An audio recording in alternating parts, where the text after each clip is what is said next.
துணையாக நின்றப்பா காத்து வர கிருபைக்காக சோஸ்திரம் ராஜா. ஏதோ லலிதாக்கா கொடுத்து வந்த சுகபலத்துக்காக நன்றி அப்பா. எனக்கு கொடுத்த சுகபலத்துக்காக நன்றி. பலவீனத்திலும் உடைய கிருபை தாங்கினது அப்பா. இப்படியாக ஆண்டவரே உடைய கிருபை அப்பா அந்த இணைப்புல எழுந்துகிற அனைவரோடு இருப்பதற்காக நன்றி. ஒவ்வொரு நாளும் அப்பா கிருபையை தந்து ஆசீர்வதித்து வருவதற்காக சோஸ்திரம். பரிசுத்த ஆவியினர் அனைவரோடு இருக்கும் அப்பா. அந்த இன்டர்நெட் சபஸ்குள்ள ஆண்டவரை ஆசீர்வதித்து வருகிறேன் சோஸ்திரம் அப்பா. இயேசு கிறிஸ்து நாமத்தினால் ஜெபிக்கிறோம் பிதாவே, ஆமென். நன்றியாய் துதி பாடு நம் இயேசுவை நாவாலே என்றும் பாடு. நன்றியாய் துதி பாடு நம் இயேசுவை நாவாலே என்றும் பாடு. நல்லவர் வல்லவர் போதுமானவர் வார்த்தையில் உண்மை உள்ளவர். வல்லவர் நல்லவர் போதுமானவர் வார்த்தையில் உண்மை உள்ளவர். நன்றியாய் துதி பாடு நம் இயேசுவை நாவாலே என்றும் பாடு. எரிகோ மதிலும் முன்னை வந்தாலும் இயேசு உந்தன் முன்னை செல்கிறார். கலங்கிடாதே திகைத்திடாதே துதியினால் இணைந்து விழும். கலங்கிடாதே திகைத்திடாதே துதியினால் இணைந்து விழும். நன்றியாய் துதி பாடு நம் இயேசுவே நாவாலே என்றும் பாடு. செங்கடல் நம்மை சூழ்ந்து கொண்டாலும் சிலுவையில் நிழல் உண்டு. பாடிடுவோம் துதித்திடுவோம் பாதைகள் கிடைத்து விடும். பாடிடுவோம் துதித்திடுவோம் பாதைகள் கிடைத்து விடும். நன்றியாய் துதி பாடு நம் இயேசுவே நாவாலே என்றும் பாடு. எரிகோ மதிலும் முன்னை வந்தாலும் இயேசு உந்தன் முன்னை செல்கிறார். கலங்கிடாதே திகைத்திடாதே துதியினால் இணைந்து விழும். நன்றியாய் துதி பாடு நம் இயேசுவே நாவாலே என்றும் பாடு. ஆமென். ஆமென். நன்றி அம்மா. பிரேமா பிரேமா இன்னைக்கு நமக்கு பாட்டு கூட நடத்தி தர போறாங்க. அம்மா நீ அன்மியூட் பண்ணிக்காம. ரொம்ப சந்தோஷம், ரொம்ப சந்தோஷம். அன்மியூட் பண்ணிக்காமா. சரிம்மா. கேக்குதுங்களா? கேக்குதுமா கேக்குதுமா. கர்த்தருடைய நாமம் மகிமைப்படுவதாக. அநேக நாட்களுக்கு பின்பு ஆண்டவர் எனக்கு இப்படி பாடும்படியா ஒரு கட்டளை கொடுத்திருக்காரு. அதை நான் செய்யறதுக்கு ஆண்டவர் தான் எனக்கு உதவி செய்யணும். நீங்க எல்லாரும் எனக்காக ஜெபிச்சீங்க, அதனால எல்லாருக்கும் நன்றி செலுத்துகிறேன். அது இப்போ உடனே சடனா சொன்னதுனால நான் வீட்டுல இருந்தா அப்படியே வந்துட்டேன். எந்த இது பண்றதுக்கு இல்லை. ஓகே. தம் கிருபை பெரிதல்லோ என் ஜீவனில் நமதே இம்மட்டும் காத்தவரே இன்னும் தேவை கிருபை தாருமே. இன்னும் தேவை கிருபை தாருமே. தாழ்மையுள்ளவனிடம் தங்கிடுவே கிருபை. தாழ்மையுள்ளவனிடம் தங்கிடுவே கிருபை. வாழ்நாளெல்லாம் அது போதுமே. சுகமுடன் நம்பலமுடன் வாழ்நாளெல்லாம் அது போதுமே. சுகமுடன் நம்பலமுடன் சேவை செய்ய கிருபை தாருமே. சேவை செய்ய கிருபை தாருமே. தினமதி காலையில் தேடும் போது கிருபை தினமதி காலையில் தேடும் புது கிருபை மனம் தளர்ந்த நேரத்திலும் தளவின சரீரத்திலும் மனம் தளர்ந்த நேரத்திலும் மலவின சரீரத்திலும் பொதுமேவும் கிருபை தாருமே பொதுமேவும் கிருபை தாருமே நம் கிருபை பெரிதல்லோ என் ஜீவனில் நமதே இம்மட்டும் காத்தவரே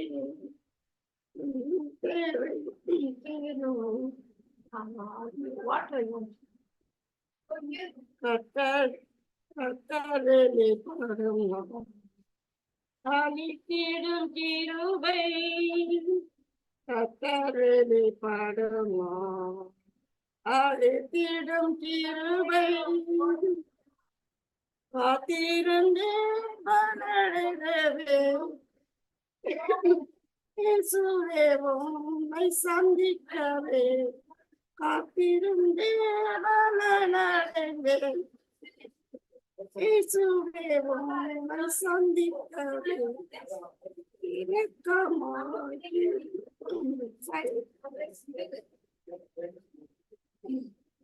இரக்கமாய் கிருபை பாரும் நம் கிருபை பெரிதல்லோ என் ஜீவனிலும் அதை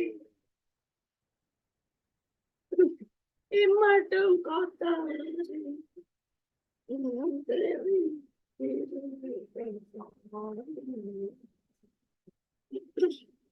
எனக்கு எதனால இப்படி ஆகும்னு தெரியல. என்னதான் சாப்பிட்டு ரொம்ப கண்டுபிடிக்கிறேன். எனக்காக நான் எக்ஸாம் படிக்கிறேன்.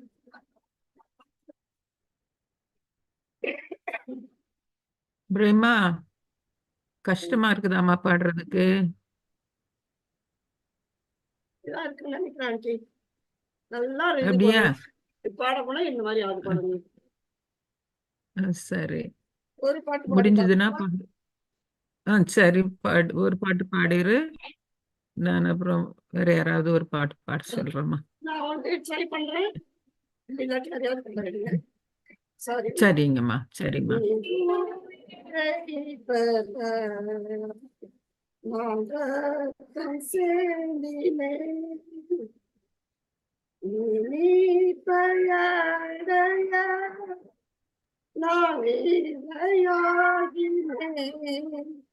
என் ஜீவன் நான் தந்தே தந்தே நீ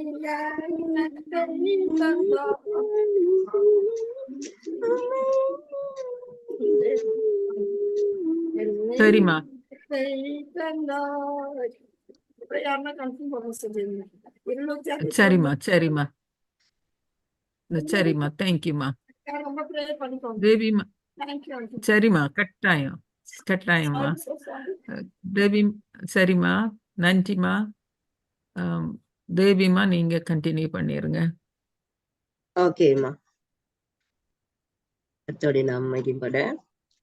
உன் பாதம் பணிந்தேன் என்னாலும் துதியே உம்மை அன்றி யாரை பாடுவேன் ஏசையா உந்தன் அன்பு உள்ளம் பொங்குதே ஏசையா உந்தன் அன்பு உள்ளம் பொங்குதே உன் பாதம் பணிந்தேன் என்னாலும் துதியே உம்மை அன்றி யாரை பாடுவேன் ஏசையா உந்தன் அன்பு உள்ளம் பொங்குதே ஏசையா உந்தன் அன்பு உள்ளம் பொங்குதே பரிசுத்தமே பரவசமே பரனே வருளே வரும் பொருளே தேடினதால் கண்டடைந்தேன் பாடிட பாடல்கள் நீ கலித்தேன் தேடினதால் கண்டடைந்தேன்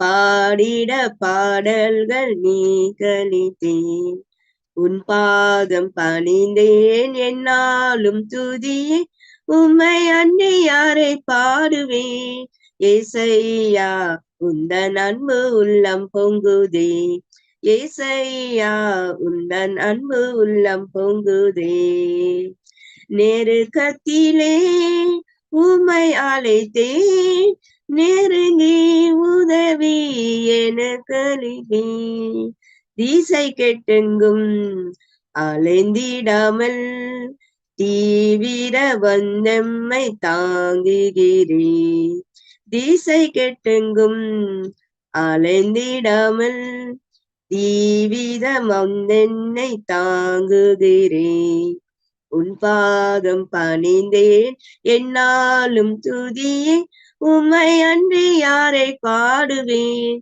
ஏசையா உந்தன் அன்பு உள்ளம் பொங்குதே ஏசையா உந்தன் அன்பு உள்ளம் பொங்குதே என் முன் செல்லும் உன் சமூகம் எனக்கு அளிக்கும் இளைப்பாறுதல் உமது போலும் உன் தடியும் உண்மையா என்னையும் தேற்றிடுதே உமது கோலும் உன் தடியும் உண்மையா என்னையும் தேற்றிடுதே உன் பாதம் பணிந்தேன் என்னாலும் துதியை உம்மை அன்றி யாரை பாடுவேன் ஏசையா உந்தன் அன்பு உள்ளம் பொங்குதே ஏசையா உந்தன் அன்பு உள்ளம் பொங்குதே கனி செடி நீ நினைத்திருக்கும் கொடியாய் அடியேன் படர்ந்திருக்க கீழை நறுக்கி கடை இடுங்கி கர்த்தரை காத்தென்னை சுத்தம் செய்தி கீழை நறுக்கி கடை இடுங்கி கர்த்தரை காத்தென்னை சுத்தம் செய்தி உன் பாதம் பணிந்தேன் என்னாலும் துதியே உம்மை அன்றி யாரை பாடுவேன் ஏசையா உந்தன் அன்பு உள்ளம் பொங்குதே ஏசையா உந்தன் அன்பு உள்ளம் பொங்குதே ஆமீன். இன்னொரு பாடல் பாட்டமா? போதுமா, நேரம் ஆயிடுச்சு. நமக்கு ரொம்ப நன்றி அம்மா, ரொம்ப நன்றி. நன்றி அம்மா. ரொம்ப நானே இன்னைக்கு பாடுவேனான்னு என்னன்னு தெரியல. ஆனா எல்லாரும் ஜெபித்து கொண்டு இருக்கிறீங்களே, நான் கொஞ்சம் நல்லா இருக்கணும்னு வந்து உங்ககிட்ட எல்லாம் சொல்லணும்னு சொல்லிதான் வந்தேன். ஆனா கர்த்தருடைய கிருபை பாடவும் ஆண்டவர் வைத்தார். ஆண்டவருக்கே எல்லாம் மகிமை. நன்றி அம்மா. ஜெபித்தவங்க அனைவருக்கும் நன்றி. நன்றி அம்மா. நன்றிம்மா. உங்களை ஆசீர்வதிப்பாராக. பிரேமாவுக்காகவும் ஜெபித்துக் கொள்வோம். அவங்களுக்கு உடல்நிலை கொஞ்சம் சரியாயில்ல, அவங்களுக்காகவும் ஜெபித்துக் கொள்வோம். இப்போ நம்ம கூட்டத்துக்குள்ள கடந்து போக போறோம். இந்த ரவி தம்பி, இது உங்களுடைய நேரம். நமக்கு ஸ்பெஷல் சாங் வந்து பெஞ்சமின் அம்மா நமக்கு பாடுவாங்க. Special song. தம்பி ரவி. Thanks aunty.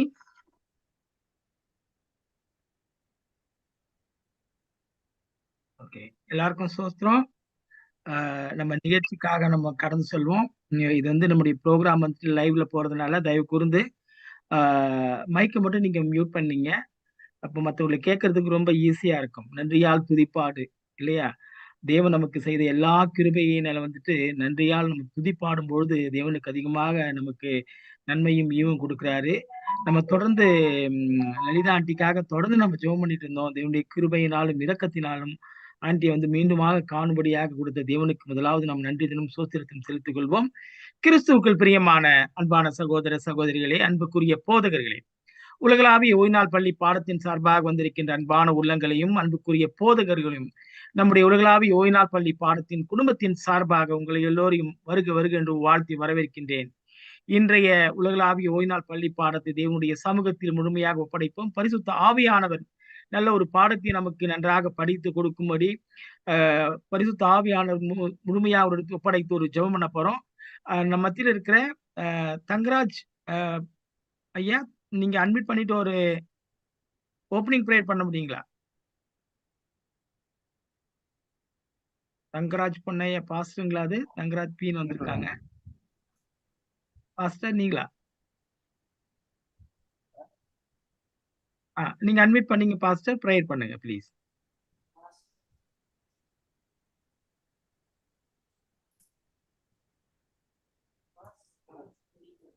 ஹலோ தம்பி, அது நம்ம தங்கராஜ் ஐயான்னு நினைக்கிறேன்.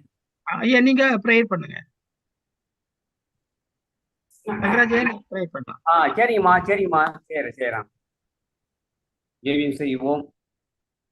எங்களை அதிகமாய் நேசித்து வழி நடத்துகிறதான பரலோகத்தின் தூய பிதாவே, இந்த அருமையான மாலை பொழுதிலே நம்முடைய பிள்ளைகளாக ஒன்று கூடி உங்களுடைய நாமத்தை மகிமைப்படுத்தி உமது பாடல்களினாலே பாடி துதித்து சோத்தரித்து ஆண்டவரே உங்களுடைய வார்த்தைகளை நாங்கள் தியானிக்க போகக்கூடிய நேரத்துல என் ஆண்டவராகிய தேவன் எங்களோடு கூட இருக்கிறீர் என்பதை நாங்கள் விசுவாசித்து உங்களுக்கு நன்றியோடு நம்ம சோதத்தை ஏறெடுக்கிறோம் கர்த்தாவே.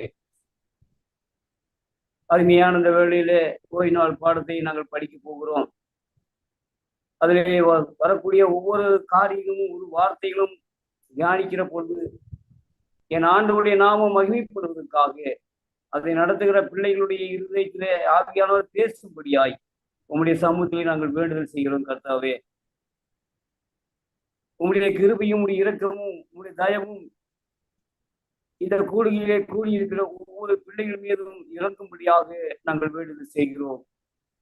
வந்திருக்கிற பிள்ளைகள் வந்த வண்ணமாகவே கர்த்தாவே சென்று விடாதபடிக்கு உங்கள் ஆவியின் அனுக்கிரகத்தை பெற்று படிக்கிற பாடங்கள் எங்களுடைய வாழ்க்கைக்கு பிரயோஜனமாய் இருக்கவும் இந்த கடைசி காலத்திலே வாழ்ந்து கொண்டிருக்கிற எங்களுக்கு ஒரு தெளிவான ஒரு காரியத்தை நீர் கொடுத்து கொண்டு வருகிறேன் என்பதை நாங்கள் உணர்ந்து ஆண்டவரே எப்பொழுதும் ஜாக்கிரதை உள்ளவர்களாய் பரிசுத்த வாழ்க்கையை வாழ்ந்து பரலோக தேவனை மகிமைப்படுத்தி உமது வருகையின் போது நாங்கள் அனைவரும் உங்களோடு கூட அந்த பரம காணானுக்குள்ளே பிரவேசிக்கிற பாக்கியத்தையும் தேவையாக வேண்டுமா நாங்கள் ஜெபிக்கிறோம். கர்த்தர் நீ எப்படி செய்ய போவதற்காக நன்றி ஆண்டவரே. இந்த கூலிகையை நடத்துகிற ஒவ்வொரு பிள்ளைகளையும் ஆண்டவரே நீர் ஆசீர்வதிப்பீராக.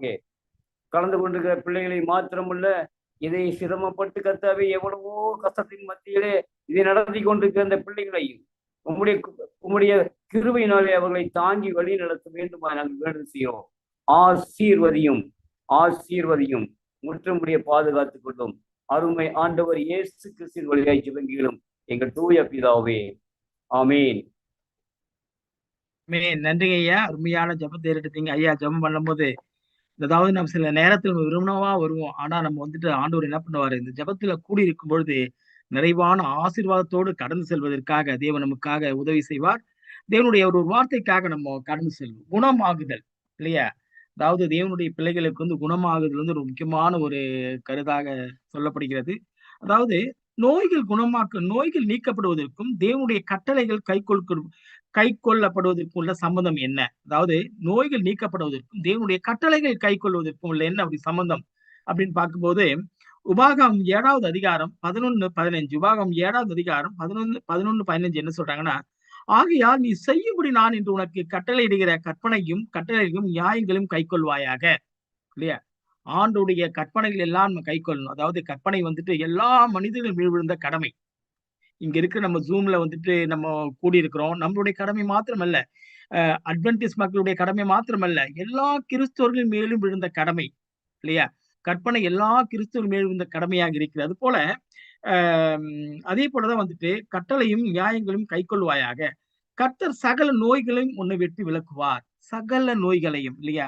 தேவனுக்கு நாம் உண்மையாக இருந்து தேவனுடைய கற்பனைகள் எல்லாம் நாம் கை கொள்ளும் பொழுது நாம் என்ன வேண்டுகின்றோமோ தேவன் நிச்சயமாக நமக்கு செவி கொடுத்து நம்முடைய தொல்லை, கஷ்டங்கள், துன்பங்கள், என்ன வியாதிகள் இருந்தாலும் இல்லையா, காக்கும் வல்ல மீட்பர் உண்டனுக்கு காத்திருவார் என்று சொல்லும்படி தேவன் வந்து எல்லா வியாதிகளையும் விண்ணப்ப தேவன் கேட்பவர், நம்முடைய கண்ணீரை காண்பவர், நமக்கு சுகம் கொடுப்பவர் இல்லையா? தேவன் எல்லா வகையான சுகங்களையும் நன்மையான காரியங்கள் நிச்சயமாக நடத்துவார். நம்முடைய கடமை என்ன? தேவனுடைய வார்த்தையினோடு உண்மையாக இருந்து ஆண்டுடைய கற்பனைகளையும் கட்டளைகளையும் நிச்சயமாக கடைபிடிக்கும் பொழுது நமக்கு நிறைய ஆசீர்வாதங்களை அவன் கொடுப்பார். இந்த வார்த்தையின்படி வந்திருக்கின்ற அன்பான உள்ளங்களை கொண்டு வாழ்த்தி வர வைக்கின்றேன். இப்போது ஒரு சிறப்பு பாடலுக்காக கடந்து செல்வோம். அம்மா நீங்க அட்மிட் பண்ணீங்கம்மா, பெஞ்சமின் அம்மா.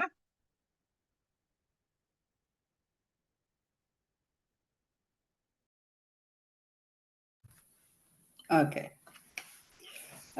இந்த நல்ல நேரத்திற்கு கொடுத்ததுக்காக கர்த்தருக்கு நன்றி சொல்கிறேன். சங்கீதம் 128 அதிகாரம் அந்த போகிறோம். இது காட்டிலும் ஸ்பெஷல் சாங் ஒண்ணுமே இல்லை. கர்த்தர் ஆசீர்வதிக்கிறாங்க.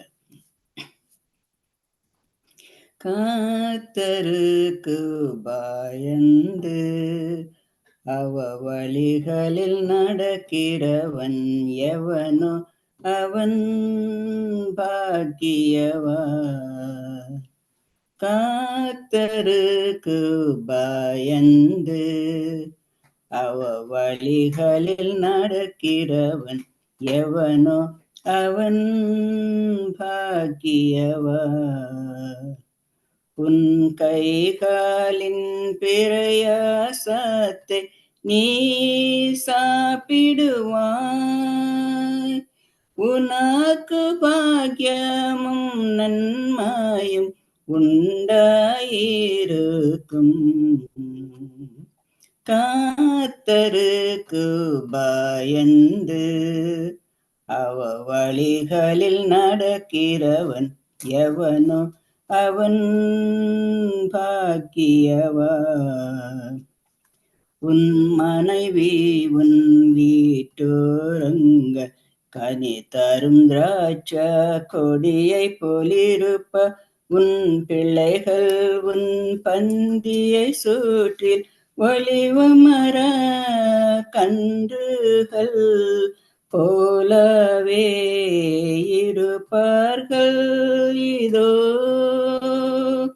கர்த்தருக்கு பயப்படுகிற மனுஷன் இவ்விதமாய் ஆசீர்வதிக்கப்படுவான்.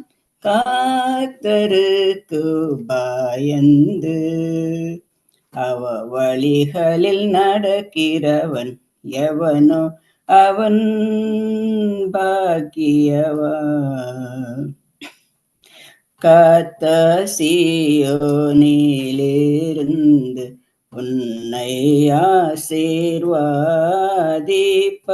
நீ ஜீவனுள்ள நாளெல்லாம் எருசலேமின் வாழ்வை காண்பாய். நீ உன் பிள்ளைகளின் பிள்ளைகளையும் இஸ்ரவேலுக்கு உண்டாகும் சமாதானத்தையும் காண்பாய்.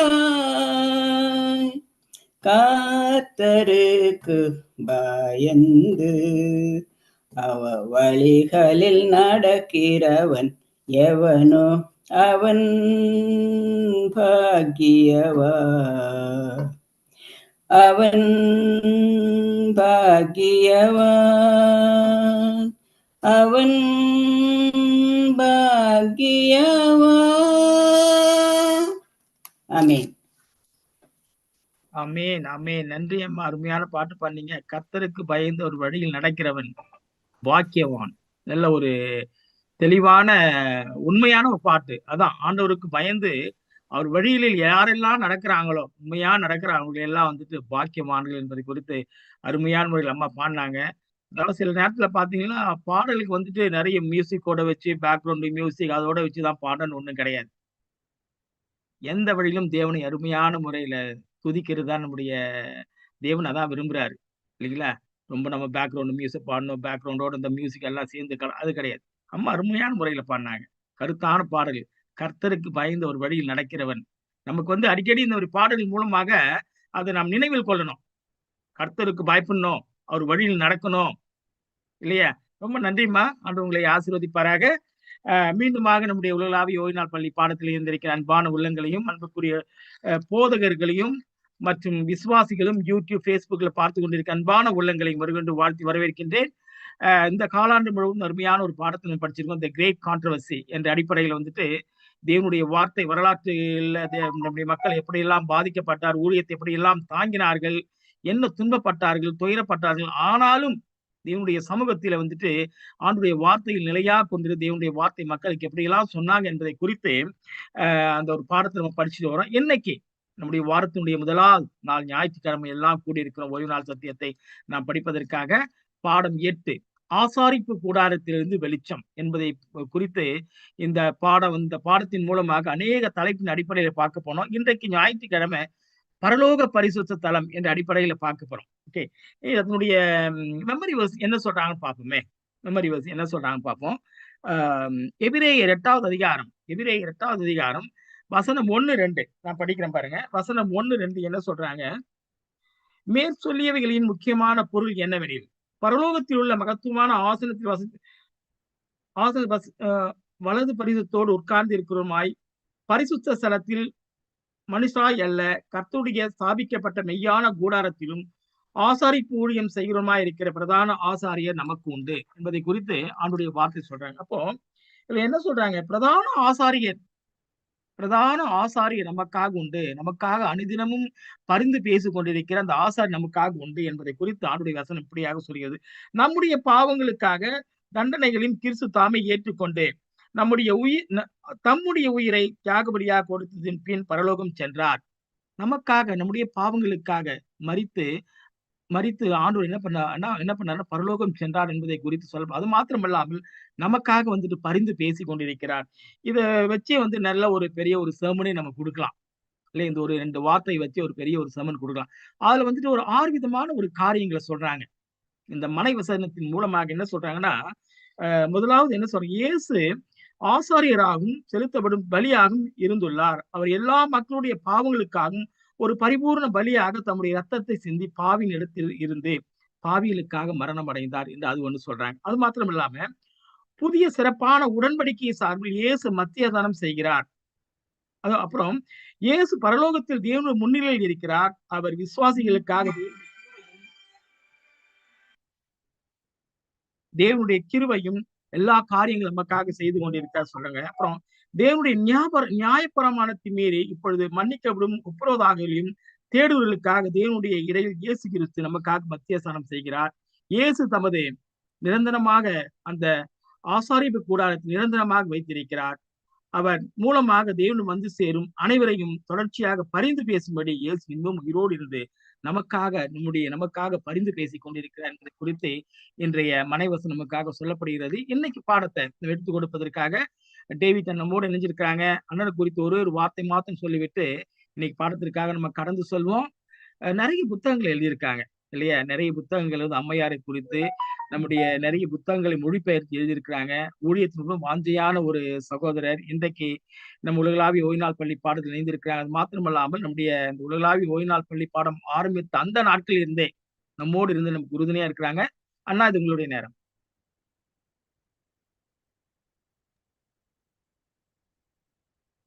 அண்ணா சாரி அண்ணா, மறுபடியும் ட்ரை பண்ணுங்க.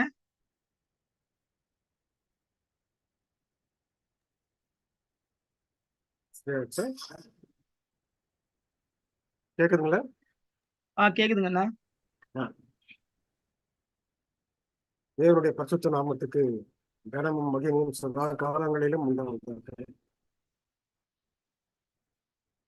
இந்த ஓய்நாட்பள்ளி பாடங்கள் உள்ளபடியே நமக்கு இந்த கடைசி காலத்தை நாம் நெருங்கும் பொழுது, ஆனா என்னுடைய சிறு பிராயம் முதல் நான் இந்த ஓய்நாட்பள்ளி பாடங்களை எல்லாம் படிக்கிறது உண்டு. இந்த போன்ற பாடங்களை நான் இன்னும் படிக்கல. பொதுவான காரியங்களை தான் நிறைய படிச்சுட்டு இருந்தோம். இது உள்ளபடியே நான் நினைக்கிறேன் என்னுடைய பிள்ளைகளுக்கு ஒரு ஆசீர்வாதமான ஒரு பாடமாக இருக்கிறதுன்றது மட்டும் எனக்கு நல்லா தெரியுது. காரணம் என்னன்னா, கடைசி கால சத்தியங்களையும் அந்த கிரேட் கான்ஃபரன்ஸ் புத்தகத்தினுடைய சத்தியங்களையும் நமக்கு அதில் ரொம்ப அழகா தெளிவா கொண்டு வராங்க. இன்றைய தினத்துல நம்ம படிக்கிற பாடம் பரலோகத்தில் பரிசுத்த ஸ்தலம் அப்படின்ற தலைப்புல நம்ம படிக்கிறோம். சரி, பரலோகத்தில் பரிசுத்த ஸ்தலம்னு சொன்னாக்க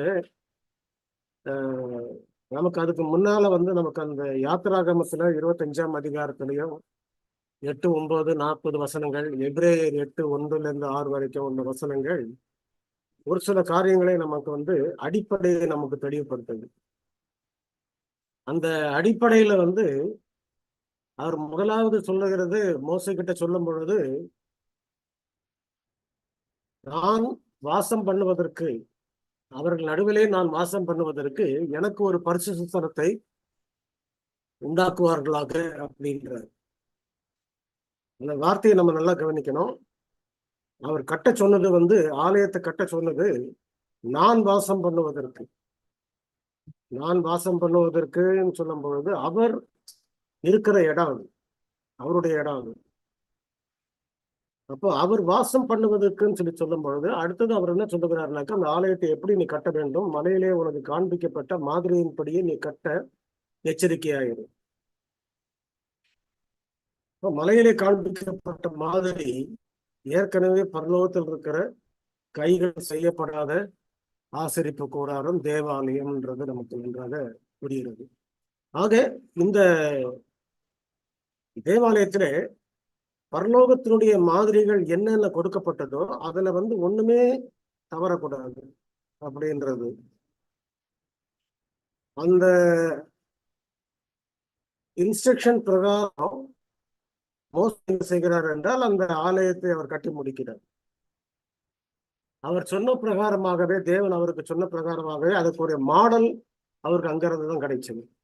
அப்போ பூமிக்குரிய ஆசரிப்பு கூடாரமும் பரலோகத்தில் இருக்கிற ஆசரிப்பு கூடாரமும் ரெண்டும் ஒன்றா இருக்கு, ஒரே மாதிரி, மாற்றம் இல்லாமல் இருக்கிறது. அதாவது ஆண்டவருடைய திட்டத்துல என்ன பார்க்கிறோம்னு சொன்னா, இந்த பூமிக்குரிய ஆசரிப்பு கூடாரமும் பரலோகத்தின் ஆசரிப்பு கூடாரமும் ஒரே மாதிரியா இருக்கிறது மட்டும் கிடையாது. பரலோகத்துல என்னென்ன இருக்கிறதோ அது எல்லாமே இந்த ஆசரிப்பு கூடாரத்துல இருக்கணும். அதாவது வந்து அவர்களுடைய பரிசுத்தம், அவருடைய ஒழுங்கு, அவருடைய சத்தியம் எல்லாமே அந்த ஆசரிப்பு கூடாரத்துல இருக்கணும். அதை கட்டும் போது வந்து அவர் ஒரு சிறு காரியத்தை கூட வந்து ஒரு மாத்த சொல்லல. பரலோகத்துல அப்படி இருந்தா பரவாயில்ல, நீங்க இப்படி பரவாயில்ல, நீங்க இப்படி செஞ்சீங்கன்னு சொல்லல. அங்க எப்படி இருக்குதோ அதன்படியே செய்யணும். மோசே அந்த பரலோகத்துல இருக்கக்கூடிய அந்த மாதிரியின்படியே அவர் எல்லாவற்றையும் செய்து முடிக்கிறார். ஆனால் இதுல நம்ம ரொம்ப கவனிக்க வேண்டிய விஷயம் என்னவென்றால், ஆலயத்தை மட்டும் நம்ம கட்டி முடிச்சுட்டாருன்னு சொன்னாக்க அதுல வந்து எந்த பலனும் கிடையாது. அந்த ஆலயத்தை வந்து அவர் சும்மா விருதாவா கட்ட சொல்லல. அவர் சொல்லும் போது என்ன சொல்லுகிறார் என்றால், நான் வாசம் பண்ணும்படி ஒரு பரிசுத்த ஸ்தலத்தை உண்டாக்குங்கள் அப்படின்றார். அப்போ அவர் வாசம் பண்ணுவதற்குரிய பரிசுத்த ஸ்தலம் எப்படி இருக்கணும்? அதுல ஒழுங்கு இருக்கணும். ஒழுங்காக எல்லாமே கிரமப்படி செய்யப்பட்டிருக்கிறது. அதுல எந்த விதமான மாற்றமும் இல்லை, அந்த விதமான குழப்பங்களும் இல்லை.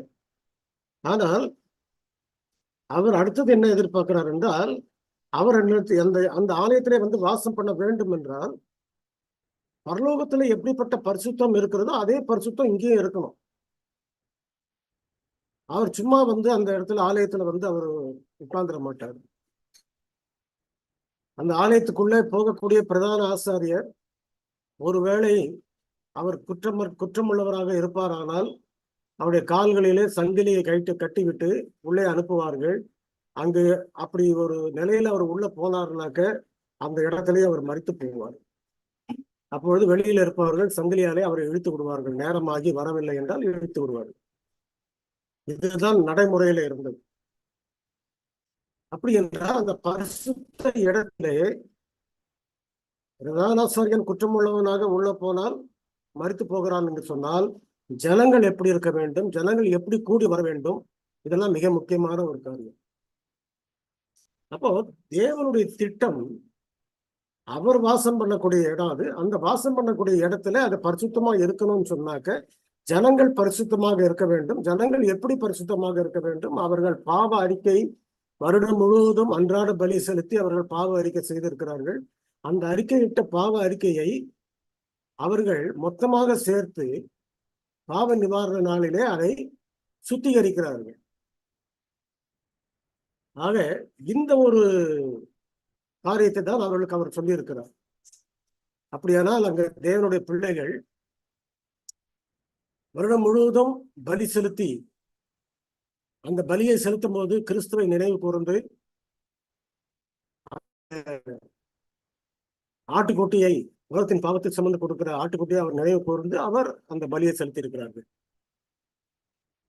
ஆகையினால அது முதலாம் உடன்படிக்கையிலே அந்த உடன்படிக்கையின் பிரகாரம் அவர்கள் ஆட்டுக்குட்டியுடைய ரத்தத்தை சிந்தினார்கள். இரண்டாம் உடன்படிக்கையில வரும் பொழுது என்ன சொல்லுகிறார்?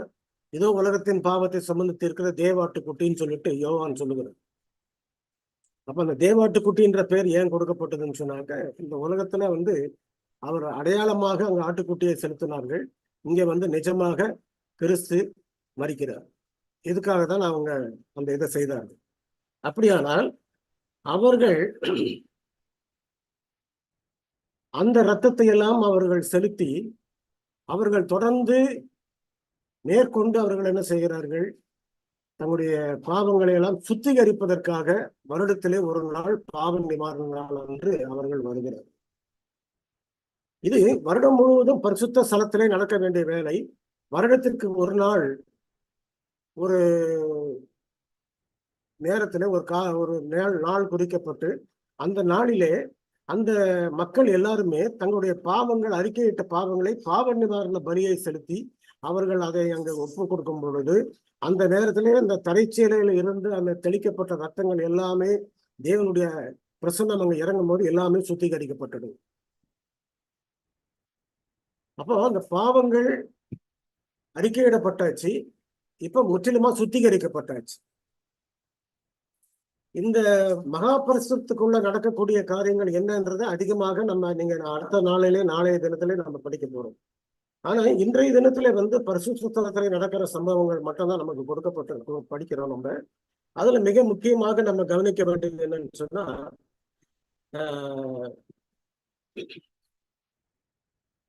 அப்போ கிறிஸ்துவானவர்கிட்ட யூத ஜனங்க இருக்கும்போது ஒரு கேள்வி கேட்கிறாங்க. என்ன கேள்வி என்றால், பரலோக ராஜ்யம் இருக்குதுன்னு கேட்கிறார். அதுக்கு அவர் சொல்றாரு, பரலோக ராஜ்யம் இங்கே இருக்கிறது அங்கே இருக்கிறது சொல்ல முடியாது, அது உங்களுக்குள்ளேயே இருக்கிறது அப்படின்ற. ஏன் உங்களுக்குள்ளேயே இருக்குதுன்றாரு? அந்த பரலோக ராஜ்யத்தில் இருக்கக்கூடிய பரிசுத்த தன்மையும் ஒழுங்கும் அந்த கிரமமும் எல்லாமே இந்த பூமியில இந்த ஆசரிப்பு கூடாரத்தின் மூலமாக பூமியில இருக்கிறது. ஆக இந்த பூமியில இருக்கிறதுனால அந்த பரிசுத்தமும் அந்த ஒழுங்கும் இங்க வந்ததுனால அங்க இருக்கிற பரிசுத்தம் என்னவோ அதேதான் இங்கே இருக்கணும்னு அவர் எதிர்பார்க்கிறார். அந்த ஒரு எதிர்பார்ப்புலதான் நம்மளை இங்க வச்சிருக்கிறாரு. அப்போ நம்ம கிட்ட அவர் சொல்லக்கூடிய காரியம், நீங்களே பரலோக ராஜ்யமா இருக்கிறீர்கள், அதாவது பரலோக ராஜ்யம் உங்களுக்குள்ளே இருக்குது அப்படின்றாரு. உங்களுக்குள்ளே இருக்குதுன்னு சொல்லும் போது அந்த பரிசுத்தத்தை தான் அவங்க குறிக்கிறார். அப்படியானால் பரலோகத்துல என்ன பரிசுத்தம் இருக்கிறதோ, பரலோகத்துல என்ன ஒழுங்கு இருக்கிறதோ, பரலோகத்துல என்ன விதமான ஒரு நீதியும் நியாயமும் சத்தியமும் இருக்கிறதோ அதேதான் அப்படியே பூமியிலே இருக்கிறது.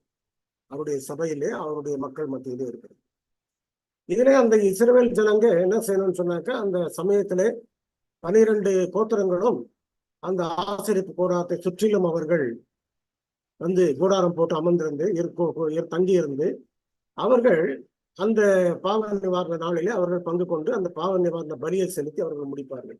அந்த பலியை அதை விசுவாசிக்காதபடிக்கு யாரெல்லாம் அந்த பாவ நிவாரண பலியையும் விசுவாசிக்கிற இல்ல அன்றாட பலியும் விசுவாசிக்காதபடிக்கு அவர்கள் எதற்குமே கலந்து கொள்ளாமல் இருப்பார்களானால் அவர்கள் நீங்க புறம்பாக்கி போடுன்றார். புறம்பாக்கி போடுன்னு சொல்லும் பொழுது நீங்க நம்ம வெளிப்படுத்தல் 11ஆம் அதிகாரத்துல அந்த தர்சனத்துல நம்ம படிக்கிறோம். ஆலயத்தை அளந்து பாரு, அந்த அளந்து பார்த்த பிறகு அதுக்கு அப்பால இருக்கக்கூடியதெல்லாம் புறஜாதியாருடைய இடம் அப்படின்னு சொல்லி போட்டாங்க. அப்படியானால் அந்த வெளியில இருக்கக்கூடியவங்க எல்லாம் புறஜாதியார்னு சொல்லும் போது யாரெல்லாம் புறஜாதியார் என்றால், இந்த யூதர்கள் அல்லது இஸ்ரவேலர்கள் என்ற பெயரை பெற்றவர்கள் மட்டுமல்ல, யாரெல்லாம் அந்த பாவ நிவாரண நாளிலும் அன்றாட பலியிலும் பங்கு கொள்ளலையோ அவர்கள் எல்லாருமே புறஜாதியார்னு சொல்லிட்டு ஆண்டவர் வெளியே தள்ளி விட்டுறாங்க. ஆக இதெல்லாத்தையும் நம்ம ஆசரிப்பு கூடார பாடங்களை நம்ம படிச்சுக்கிட்டு இருக்கோம். சரி, இந்த காரியங்களை அவர் சொல்லும் பொழுது இதுல நம்ம இன்னும் ஒரு ஆவிக்குரிய பாடத்தை நம்ம என்ன தெரிந்து கொள்கிறோம் என்றால், தேவன் பரிசுத்தமாய் இருப்பதற்கு, அவர் வாசமாய் இருப்பதற்கு 3 இடங்களை அவர் தெரிந்து கொண்டிருக்கிறார். 3 இடங்களை அவர் தெரிந்து கொண்டிருக்கிறார். ஒன்று, பரலோக ராஜ்யம் அடுத்தது பூமிக்குரிய ஆசரிப்பு கூடாரம், அடுத்தது உங்கள் சரீரமே தேவனுடைய ஆலயமாக இருக்குது அப்படின்றது. ஆக இந்த மூன்றுமே அவர் வாசமாய் இருக்கக்கூடிய இடம். அப்ப அவர் வாசமாய் இருக்கணும்னு சொன்னா அதற்குரிய பரிசுத்தம் நம்ம கிட்ட இருக்கணும். அந்த பரிசுத்தம் சரீர பிரகாரமாக கெட்டு போனாலும் சரி, இல்ல ஆவிக்குரிய பிரகாரமா கெட்டு போனாலும் சரி, அவர் அதுல வாசமா இருக்க மாட்டார். நமக்கு நன்றாக தெரியும், வேத சரித்திரத்தை நம்ம படிக்கும் பொழுது முதலாவது ஆலயத்துல இருந்த தேவனுடைய மகிமை இரண்டாவது ஆலயத்திலே குறைஞ்சு போச்சு. அதனால இப்ப நமக்கு என்ன பார்க்கிறோம், இந்த ஒரு அடிப்படையில தான் தேவன் தம்முடைய பிள்ளைகளோட வாசமா இருந்துட்டு இருக்கிறது. அவர் பரலோகத்துல வாசமா இருக்கிறது ஒரு இது, அங்க ஒரு பரிசுத்தத்துல எப்பவுமே இருக்கிறார். அவரு அதே பரிசுத்தையும் அதே உண்மையையும் அதே சத்தியத்தையும் அதே ஒழுங்கையும் பூமியில அவர் எதிர்பார்க்கிறாரு. தேவனுடைய ஆலயத்துல எதிர்பார்க்கிறாரு, தேவனுடைய சபையில எதிர்பார்க்கிறாரு. அடுத்ததாக மூன்றாவதாக நம்முடைய சரீரத்திலையும் அவர் எதிர்பார்க்கிறார்.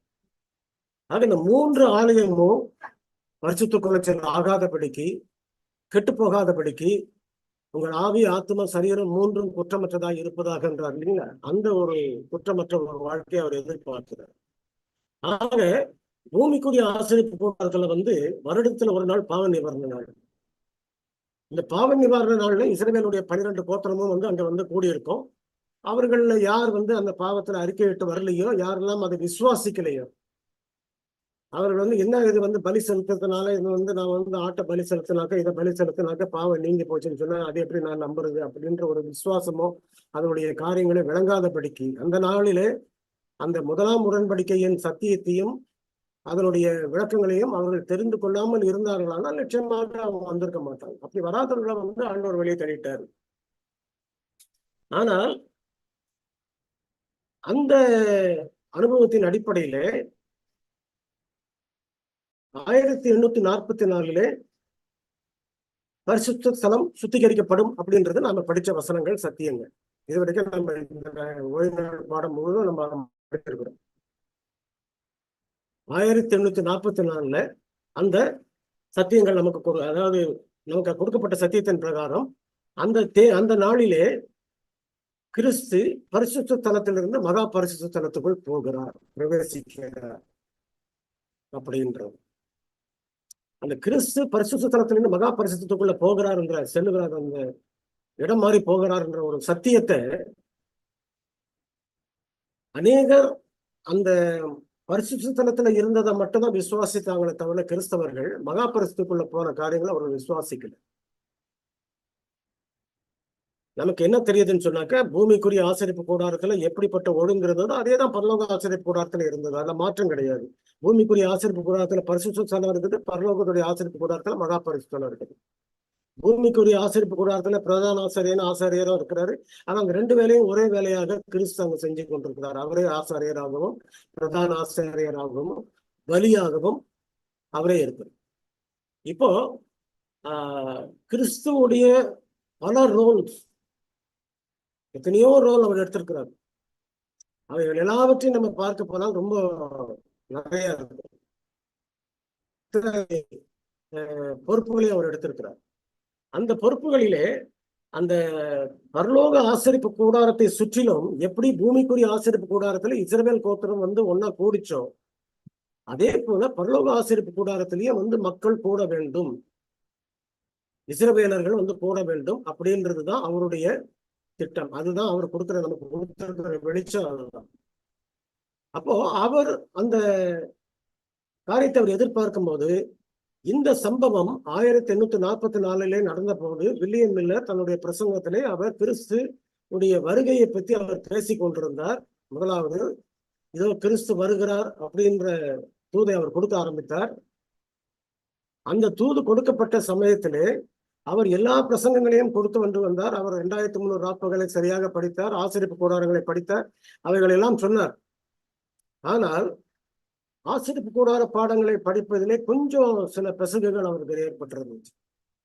அதாவது கிறிஸ்துவானவர் பரலோகத்தில் இருக்கிற மகா பரிசுத்துக்குள்ள போகிறார் என்பதை பூமியில இருக்கக்கூடிய பூமிக்கு அவர் வந்து விடுகிறார் அப்படின்ற ஒரு கருத்தை அவர் சொல்லி விட்டார். இது எதனால ஏற்பட்டுச்சுன்றது நமக்கு தெரியாது. ஆனால் ஒரு உண்மை என்னவென்றால் நமக்கு ஏர்லி ரைட்டிங்ஸ் புத்தகத்துல நாம் படிச்சு பார்த்தீங்கன்னாக்க நமக்கு தெரியும், கிறிஸ்துவானவர் பரிசுத்த தலத்திலிருந்து மகா பரிசுக்குள்ள போகிறார் அப்படின்ற அந்த செய்தி, அந்த ஒரு விஷயத்த வில்லியம் மில்லருடைய கண்களுக்கு மறைக்கப்பட்டதுன்னு சொன்னாக்க அது காரணத்தோட தான் மறைக்கப்பட்டது. ஏன் அம்மையார் சொல்றாங்க அது மறைக்கப்பட்டது ஏனென்றால் ஒரு சின்ன ஷேக்கிங் அங்க வரணும், அசைவு ஏற்படணும். அசைவு எப்படிப்பட்ட அசைவு ஏற்பட்டுச்சு? அநேகர் என்ன செய்தார்கள் என்றால் வேதம் பொய், வேதம் வந்து நம்ப முடியாது, தீர்க்க தரிசனம் எல்லாம் ஒன்றும் நம்ப முடியாது அப்படின்ற ஒரு முடிவுக்கு வந்தவங்க அநேக கிறிஸ்தவர்கள் வெளியே போயிட்டாங்க. இன்னைக்கும் வந்து அட்வென்ட் சபைன்னு சபை இருக்குது, பேப்டிஸ்ட் சர்ச் இருக்குது, மெத்தடிஸ்ட் சர்ச் இருக்குது, குவேக்கர்ஸ் சபை இருக்கிறது. இது எல்லாமே அந்த காலத்துல இருந்த சபைகள். ஆனால் அந்த சபைகள் எல்லாமே இதை விசுவாசிக்காததினாலே அவர்கள் வெளியே போய்விட்டார். அப்படியானால் கைகளால் செய்யப்படாத ஆலயத்துக்குள்ளே அவர் பிரவேசிக்கிறார் என்ற எபிரேயர் 8ஆம் அதிகாரம் 1ஆம் வசனம் 2ஆம் வசனத்தையும் அதிக கூர்மையாக படித்து ஒரு பெரிய உண்மையை பரலோக ராஜ்யத்தில் இருக்கக்கூடிய மகா பரிசுக்குள்ள கிறிஸ்துவானவர் பிரதான ஆசாரியனாக பிரவேசித்திருக்கிறார் என்ற உண்மையை அவர்கள் கண்டுபிடித்த போது அதை ஏற்றுக்கொண்டவர்கள் வெறும் 25 பேர்கள் தான். இன்றைக்கு வந்து நம்முடைய ஜூம்ல கூட வழக்கமாக 30 பேர் 40 பேர் வர்றாங்க. ஆனா அந்த நேரத்துல வெறும் 25 பேர்கள் தான் இருந்தாங்க. அதான் அவங்க தான் நம்முடைய பயணியர்ஸ். அவர்கள் மத்தியிலே இன்னும் 6 மாசத்துல சாக போறதாக சொன்ன, டிபியினால சாக போறதா சொன்ன ஒரு வாலிப பெண் எலன்ஜி ஒயிட் அம்மையார் அவர்கள் 16 வயதிலே அவர்கள் ஆண்டவரை ஏற்றுக்கொண்டு அங்கே ஊழியத்தை ஆரம்பிக்கிறார்கள். அவர்களுக்கு தரிசனம் கொடுக்கப்படுகிறது, மற்றவர்கள் எல்லாம் படிக்கிறார்கள், சத்தியத்தை தெரிந்து கொள்கிறார்கள், அநேக காரியங்களை புரிந்து கொண்டு அதன் மூலமாக சபையானது வளர்ந்து சென்றது. நம்ம பார்ப்போம். 1846 வந்து ஓய்வு நாள் சத்தியம் கொடுக்கப்பட்டது. ஓய்வு நாள் சத்தியம் கொடுக்கப்பட்ட பிறகு 1865 செவன்த் டே அட்வென்டிஸ்ட்ன்ற பெயரை வைத்து அவங்க ரெஜிஸ்ட்ரேஷன் பண்றாங்க. அது நிர்வாகமா கொண்டு வரக்கூடாதுன்று பல கருத்து வேறுபாடுகள் இருந்துச்சு. ஆனால் தேவன் அதை நிர்வாகமா கொண்டு வரணும் அப்படின்றத அவருக்கு வெளிப்படுத்தின பிறகுதான் அவங்க அதை ஏற்றுக்கொண்டு அவர்கள் வந்தார்கள்.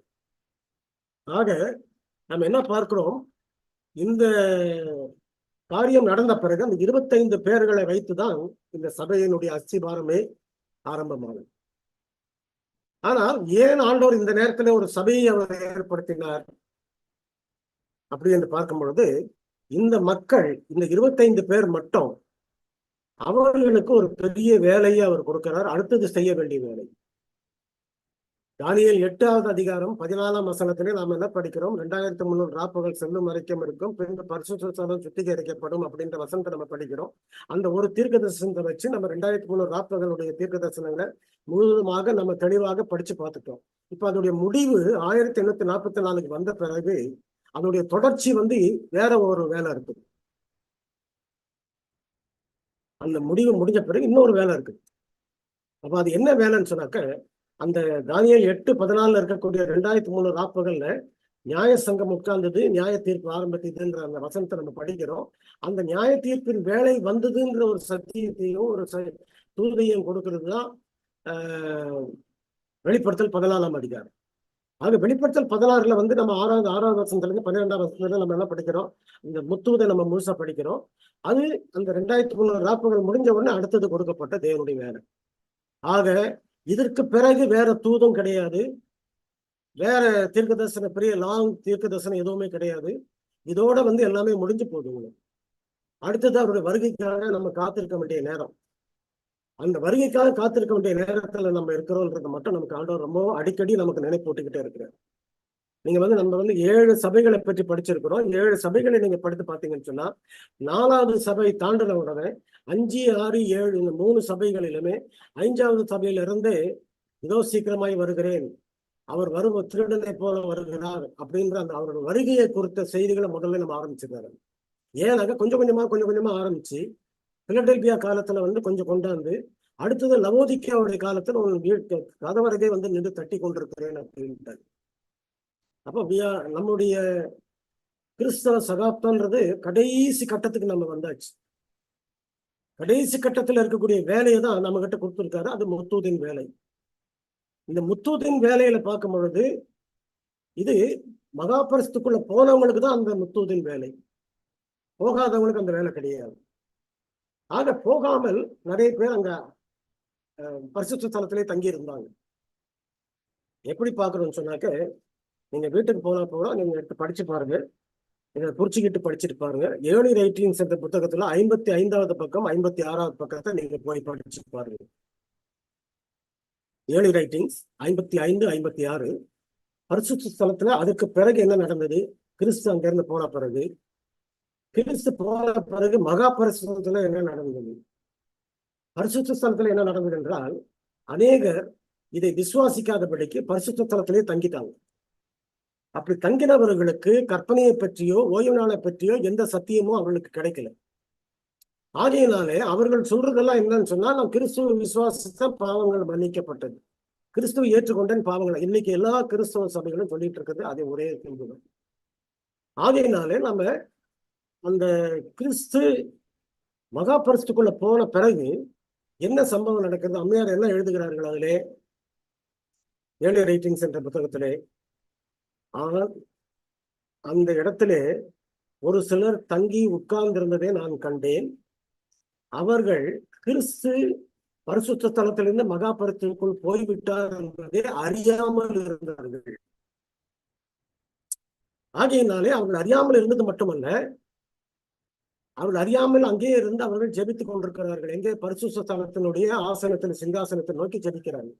ஆனால் கிறிஸ்து அங்க இல்லை. கிறிஸ்து அந்த இடத்தை விட்டு போய் மகா பரிசுக்குள்ள போய்விட்டார். அந்த நேரத்தை சாத்தான் பயன்படுத்தி கொண்டு அவன் கிறிஸ்துவின் சாயலிலே அந்த சிங்காசனத்திலே பரிசுத்த ஸ்தலத்தின் சிங்காசனத்தில் அவன் வந்து உட்கார்ந்திருக்கிறான். அதை பார்த்த இவர்கள் உண்மையாகவே இவர்தான் கிறிஸ்து அப்படின்னு சொல்லி எல்லாரும் அவனை வணங்கிட்டு இருக்கிறார். ஆனா அவங்களுக்கு தெரியாது கிறிஸ்துவின் சாயல் அது வந்து ஒரு வஞ்சகம், ஒரு வேஷம் அப்படின்றது அவங்களுக்கு தெரியாது. எல்லாருமே அந்த சாத்தானை வணங்குறாங்க. வணங்குகிறவர்கள் என்ன செய்கிறார்கள், கொஞ்ச நேரம் கழித்து இவர்கள் அந்த சாத்தான் இடத்துல எங்களுக்கு பரிசுத்த ஆவியை தாரும், பரிசுத்த ஆவியின் வல்லமையை தாரும் ஜெபிக்கிறாங்க, கேட்கிறாங்க, வேண்டுகிறாங்க. அவனும் என்ன செய்யறான்னாக்க இவங்க மேல ஒரு காற்றை ஊதுற மாதிரி ஊதுறான். ஆனால் அது என்ன ஆவின்றது பின்னால்தான் தெரியுது. அது அசுத்தாவி என்றது அவங்களுக்கு தெரியாது. மகா பரிசுக்குள்ள போனவர்கள் அவர்கள் எல்லாருமே தொடர்ச்சியாக கடைசி வரைக்கும் அந்த பாவ அறிக்கையிலும் அன்றாட பலியிலும் பாவ நிவாரணத்திலும் ஒழுங்காக பங்கு பெற்று தன்னுடைய பாவங்களை எல்லாம் முற்றிலுமாக அறிக்கையிட்டவர்களாக இருக்கும் பொழுது அவர்கள் அங்கே போய் அவர்களும் கேட்கிறார்கள் தேவனிடத்திலே பரிசுத்தாவியை தரும்படி. ஆனால் அவர் பரிசுத்தாவியை கொடுக்கிறார். கொடுத்த பிறகு இவர்கள் செய்கிற வல்லமையான வேலைக்கும் அந்த பரிசுத்த ஸ்தலத்திலே தங்கி போன மற்ற கிறிஸ்தவர்கள் செய்கிற வல்லமையான வேலைகளுக்கும் வித்தியாசம் நிறைய இருக்கிறது. ஏனென்றால் அந்த சாத்தானுடைய ஆவி, இது தேவனுடைய ஆவி. ஆண்டவர் 24ஆம் அதிகாரத்திலே மத்தேயுவிலே சொல்லுகிறார், கூடுமானால் தெரிந்து கொள்ளப்பட்டவர்களையும் வஞ்சிக்கத்தக்கதாக அவன் அடையாளங்களையும் அற்புதங்களையும் செய்வான் அப்படின்னு சொல்றாரு. ஆக சாத்தானுக்கு அடையாளங்கள் அற்புதங்களை செய்ய முடியும். ஏனென்றால் அவனுடைய வல்லமை எதுவுமே அவர் என்ன பிடிக்கல, அவன் எடுத்துக்கொள்ளலை. பரலோகத்தில் இருக்கும்போது அவனுக்கு என்ன நிலை இருந்ததோ அதே நிலையெல்லாம் விட்டு வச்சிருக்கிறார். ஆனால் அதை அவன் தப்பாக பயன்படுத்திக்கிட்டு இருக்கிறார். அதுக்கு பிறகு இவர்கள் மகாபரிசுல இருக்கிறவர்கள் அந்த வல்லமையான ஆவியை பெற்றுக்கொண்டு பரலோகத்தின் வேலையை பெற்றுக்கொண்டு அவர்கள் பின்மாரியின் வேலையை முழுசாக செய்து முடிக்கிறார்கள். ஆக நமக்கு கடைசி கால சத்தியத்தினுடைய காரியங்கள் மிக துல்லியமாக அஸ்திபாரத்தை ரொம்ப அழகாக தெளிவாக ஆண்டவர் நமக்கு சொல்லிக் கொடுத்திருக்கிறார். அதை திரும்பவும் நினைப்பூட்டுவதற்காக கொடுத்த இந்த ஓய்நாள் பள்ளிக்கோ ஓய்நாள் பள்ளி பாடத்துக்காகவும் நம்ம ரொம்ப நன்றி செலுத்தணும் ஆண்டவருக்காக. ஏன்னு சொன்னா இந்த ஒரு சம்பவத்துல தான் நமக்கு இருந்துட்டு இருக்கோம். இதுல சில சமயங்கள்ல நம்ம வந்து சாத்தானுடைய வஞ்சகங்களையும் அவனுடைய சூழ்ச்சிகளையும் நாம கிரேக் கான்ட்ரவர்சி புத்தகத்திலையும் வெளிப்படுத்தலையும் தலையிலும் நமக்கு 3 காரியங்களை வைத்து படிக்கும்போது நமக்கு விளங்கும். அந்த காரியங்கள் எல்லாம் படித்தும் நம்ம ஏமாந்து போகாம இருக்கிறதுக்காக அதெல்லாம் தெரிந்து கொள்ள முடியும் ஆண்டவர் சொல்றார். ஏனென்றால் வஞ்சகமாக கட்டாயமாக ஏமாத்துவான், வஞ்சகமாக ஏமாத்துவான். நேற்றைய தினத்துல ஒரு சின்ன செய்தியை நான் பார்த்தேன். அதுல மேல்நாட்டுல ஒரு இடத்துல கிட்டத்தட்ட 20 இடத்துல அந்த மாதிரி தோன்றி இருக்கிறது. ஜனங்கள் நடந்து கொண்டு வரக்கூடிய கூட்டத்துல நடுவுல இயேசு கிறிஸ்து மாதிரியே ஒரு உருவம், அதை அப்படியே கேமராவில் எடுத்து போட்டிருக்கிறாங்க. 20 இடங்கள்ல காணப்பட்டது. அம்மையார் என்ன சொல்றாங்கன்னு சொன்னாங்க, கடைசி நாட்கள்ல அவன் கிறிஸ்துவை போலவே உட்கார்ந்து அவன் ஓய்வு நாளை நான் அழித்து விட்டேன், கற்பனை ஒழித்தாச்சு, ஞாயிற்றுக்கிழமை தான் ஓய்வு நாடுன்னு அவன் சொல்லுவான் அப்படின்றாங்க. ஆனால் கிறிஸ்துடைய சாயல்ல இருக்கும். அப்படிப்பட்ட வஞ்சகங்கள் வரும்பொழுது நாம் ஏமாந்து விடாமல் இருப்பதற்காக முன்கூட்டியே நான் உங்களுக்கு சொல்லி இருக்கிறேன்றாங்க ஆண்டவர். எப்படி எசேக்கியேல் இடத்துல அவர் சொன்னாரோ அதே போலதான் நமக்கும் சொல்லி இருக்கிறேன். ஆகையினால தேவனுடைய பிள்ளைகளா இருக்கக்கூடிய நாம எந்த காலத்துல வாழ்ந்துட்டு இருக்கிறோம்? பரிசுத்த தலத்திலேயே நம்ம நிக்கிறோமா? இன்னும் மகாபரிசுக்குள்ள வந்துட்டுமா? நம்முடைய பாவங்கள் எல்லாம் அறிக்கை எடுக்கப்பட்டிருக்குதா? மன்னிக்கப்பட்டிருக்குதா? பாவ நிவாரண நாள்ல பங்கு பெற்றிருக்கிறோமா? இதெல்லாத்தையும் நம்ம கவனிக்கணும். என்னுடைய சத்தியங்களை நம்ம இன்னைக்கு கேட்கிறோம். எவ்வளவு படிக்கிறோம்? தீர்க்க தரிசனங்கள் நம்மளுடைய சபையில இருக்கிறவங்களுக்கு தெரிய போல வேற யாருக்குமே தெரியாது. எல்லாருமே பயப்படுவாங்க. அட்வென்டிஸ்ட்னாக்கா அவங்கள்ட்ட பேசுறது கொஞ்சம் பயமா இருக்காங்க. அந்த அளவுக்கு உங்களுக்கு தெரியும் அப்படின்னு தெரியும். ஆனால் ஒரே ஒரு காரியம் என்னவென்றால், நம்முடைய ஜீவியத்துல நம்ம அறிக்கையிடாத ஒரு பாவம், நாம் நேசிக்கிற ஒரு பாவம் இருந்து கொண்டே இருக்குமானால் கடைசி நேரத்துல நம்ம இந்த ஆசீர்வாதத்தை இழந்துடும். இது எல்லாவற்றையும் கேட்டு அந்த ஒரு பாவத்தை நம்ம விடாம இருந்தோம்னா நம்முடைய ஆசீர்வாதத்தை இழந்துடும். ஆகியனால என்னுடைய பிள்ளைகளா இருக்கக்கூடிய நாம தொடர்ந்து போராடணும், தொடர்ந்து அதிகமாக ஜெபிக்கணும். இப்போது ஜெபிப்பதை காட்டிலும் இன்னும் அதிகமா ஜெபிக்கணும்ன்றாங்க அம்மையார். ஒரு நாளைக்கு நீங்க 2 வேளை ஜெபிச்சீங்கன்னா 4 வேளை ஜெபிங்கன்ற. ஏன்னா அவ்வளவு நெருக்கத்துல நம்ம வந்துட்டு இருக்கிறோம், அவ்வளவு பெரிய ஆபத்துலயும் நம்ம இருக்கிறோம். அதனால தேவனுடைய பிள்ளைகள் இந்த கடைசி நாட்களிலே அப்படிப்பட்ட ஒரு ஐக்கியத்துல, பரலோகத்தின் ஐக்கியத்துல எல்லாரும் இருப்பதற்கு தேவன் கிருபை செய்வாராக. ஆமென்.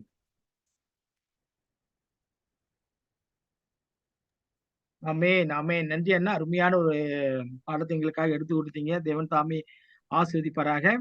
அண்ணா ஒரு 2 காரியத்தை சொன்னாங்க. அதாவது இன்றைய நம்மளுடைய நாட்கள்ல வரைக்கும் இந்த தீர்க்க தரிசனங்களை நம்ம தெளிவாக படிக்கணும். அடிக்கடி நம்ம படிச்சு நம்ம தெரிஞ்சுக்கணும். சில வேலையில பாத்தீங்கன்னா மறந்து போயிடும் இல்லைங்களா? சில வேலையில அது நமக்கு நினைப்பூட்ட முடியாத அளவுக்கு போயிடுது. அடிக்கடி நம்ம படிச்சு தெரிஞ்சுக்கிறோம். அது மாத்திரம் இல்லாமல் நம்முடைய மக்கள், அட்வென்டிஸ் மக்கள் தான் அந்த தீர்க்க தரிசனங்களை அருமையான முறையில், தெளிவான முறையில் நமக்காக சொல்லி கொடுத்து, அது நம்ம ஆண்டு 2வது வரைக்கான காரியங்களை விழிப்புதல் சொல்றாங்க. நல்ல ஒரு பாடம். இப்போது கேள்விக்காக நம்ம கடந்து சொல்வோம். அதாவது அது என்ன சொல்றாங்க கேள்வினா ஆண்டவர் நமக்காக ஏன் பரிந்து பேசுறாரு? அது உண்மை என்ன? எதுக்காக நமக்காக ஊழியம் செய்கிறார் என்பதை குறித்து, அது உண்மையினுடைய நோக்கம் என்ன என்பதை குறித்து அந்த கேள்வி சொல்றாங்க. அதை குறித்து நம்ம தியானிக்க போறோம். நம்ம சொல்லப்படுகிற கருத்துக்கள் தனிநபரை குறித்து பேசாமல், தேவனுடைய வார்த்தை என்ற ஓய்வு நாள் பள்ளி பாடம் என்ன சொல்றாங்க அதை மாத்திரம் சிந்தித்து, நம்முடைய சபையை குறித்து எது தவறாக பேசாமல் இன்றைய பாடத்தின் சம்பந்தமான கருத்துக்களை மட்டும் நம்ம கலந்து ஆலோசிப்போம். யார் முதலாவது வரப்போறீங்க? உங்களுடைய கரங்களை உயர்த்துங்க. நல்ல ஒரு பாடம் இன்னைக்கு. பரிசுத்த ஸ்தலம், அதாவது பரிசுத்த ஸ்தலம் எப்படி நம்ம ஹோலி பிளேஸ்ல அந்த இடத்துக்கு போகணுன்றதை குறித்து அண்ணா அருமையான முறையில சொன்னாங்க இல்லைங்களா? அதை குறித்து நம்ம படிக்க போறோம். அப்போ பூலோகத்திலேயும் ஒரு பரிசுத்த ஸ்தலம் இருந்தது. அது பரலோகத்தில் இருக்கிற பரிசுத்த ஸ்தலம் எதை சுட்டி காட்டப்படுகிறது இல்லையா? அதையும் நம்ம பார்க்க போறோம். யார் முதலாவது உங்களுடைய கருத்துக்கள் சொல்ல விரும்புறீங்க? நீங்க எப்போதும் கரங்களை தூக்குங்க. அப்படிலாம் கரங்களை தூக்குற மாதிரி ஏதாச்சும் உங்களுடைய, நீங்க எந்த டிவைஸ்ல வந்திருக்கீங்களோ அந்த டிவைஸ்ல கரங்களை தூக்குற மாதிரி ஏதாச்சும் இருந்தா நீங்க அழுத்தினா போதும், நான் தெரிஞ்சுக்கொள்வேன். யார் முதலாவது வரப்போறீங்க? நம்ம 23 பேர் இருக்கிறோம். அருமையான முறையில ஆண்டுடைய சத்தியத்தை படிச்சு நம்ம சமாதானத்தோடு ஆசீர்வாதத்தோடு நம்ம கடந்து செல்வோம்.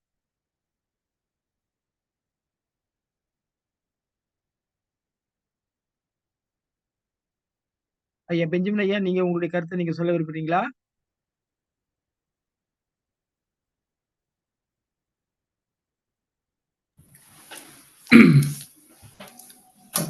ஐயா சம்பத்து குமரையே எப்போது போல இன்றைக்கும் மிக அருமையாக இந்த பாடத்தை எடுத்து சொன்னாருங்க. அதிகமாக சொல்வதற்கு ஒன்று கிடையாது. ஆனால் அதாவது கிறிஸ்து மகா பரிசுத்த ஸ்தலத்தில் பிரவேசித்த பிறகு என்ன சம்பவங்கள் இடம்பெறுது என்பதை கொஞ்சம் சுருக்கமாக ஒரு சில காரியங்கள் மட்டும் சொல்லி இது முடிக்கலாம் என்பதாக பார்க்கிறோம். இங்க அதாவது 2 அதிகாரங்கள்ல இந்த நியாய தீர்ப்பு குறித்து அல்லது இந்த என்ன சொல்றதுன்னா, பரிசுத்த ஸ்தலங்கள் குறித்து பேசப்படுகிறது. தானியேல் 7ஆம் அதிகாரத்துல பாபிலோன் தொடங்கி பாபிலோன், மேதிய பெர்சியா, கிரேக்கு, ரோம ராஜ்யங்களும் அடுத்தபடியாக பரலோகத்தில் உள்ள நியாய தீர்ப்பு சங்கத்தை பற்றி பேசுது.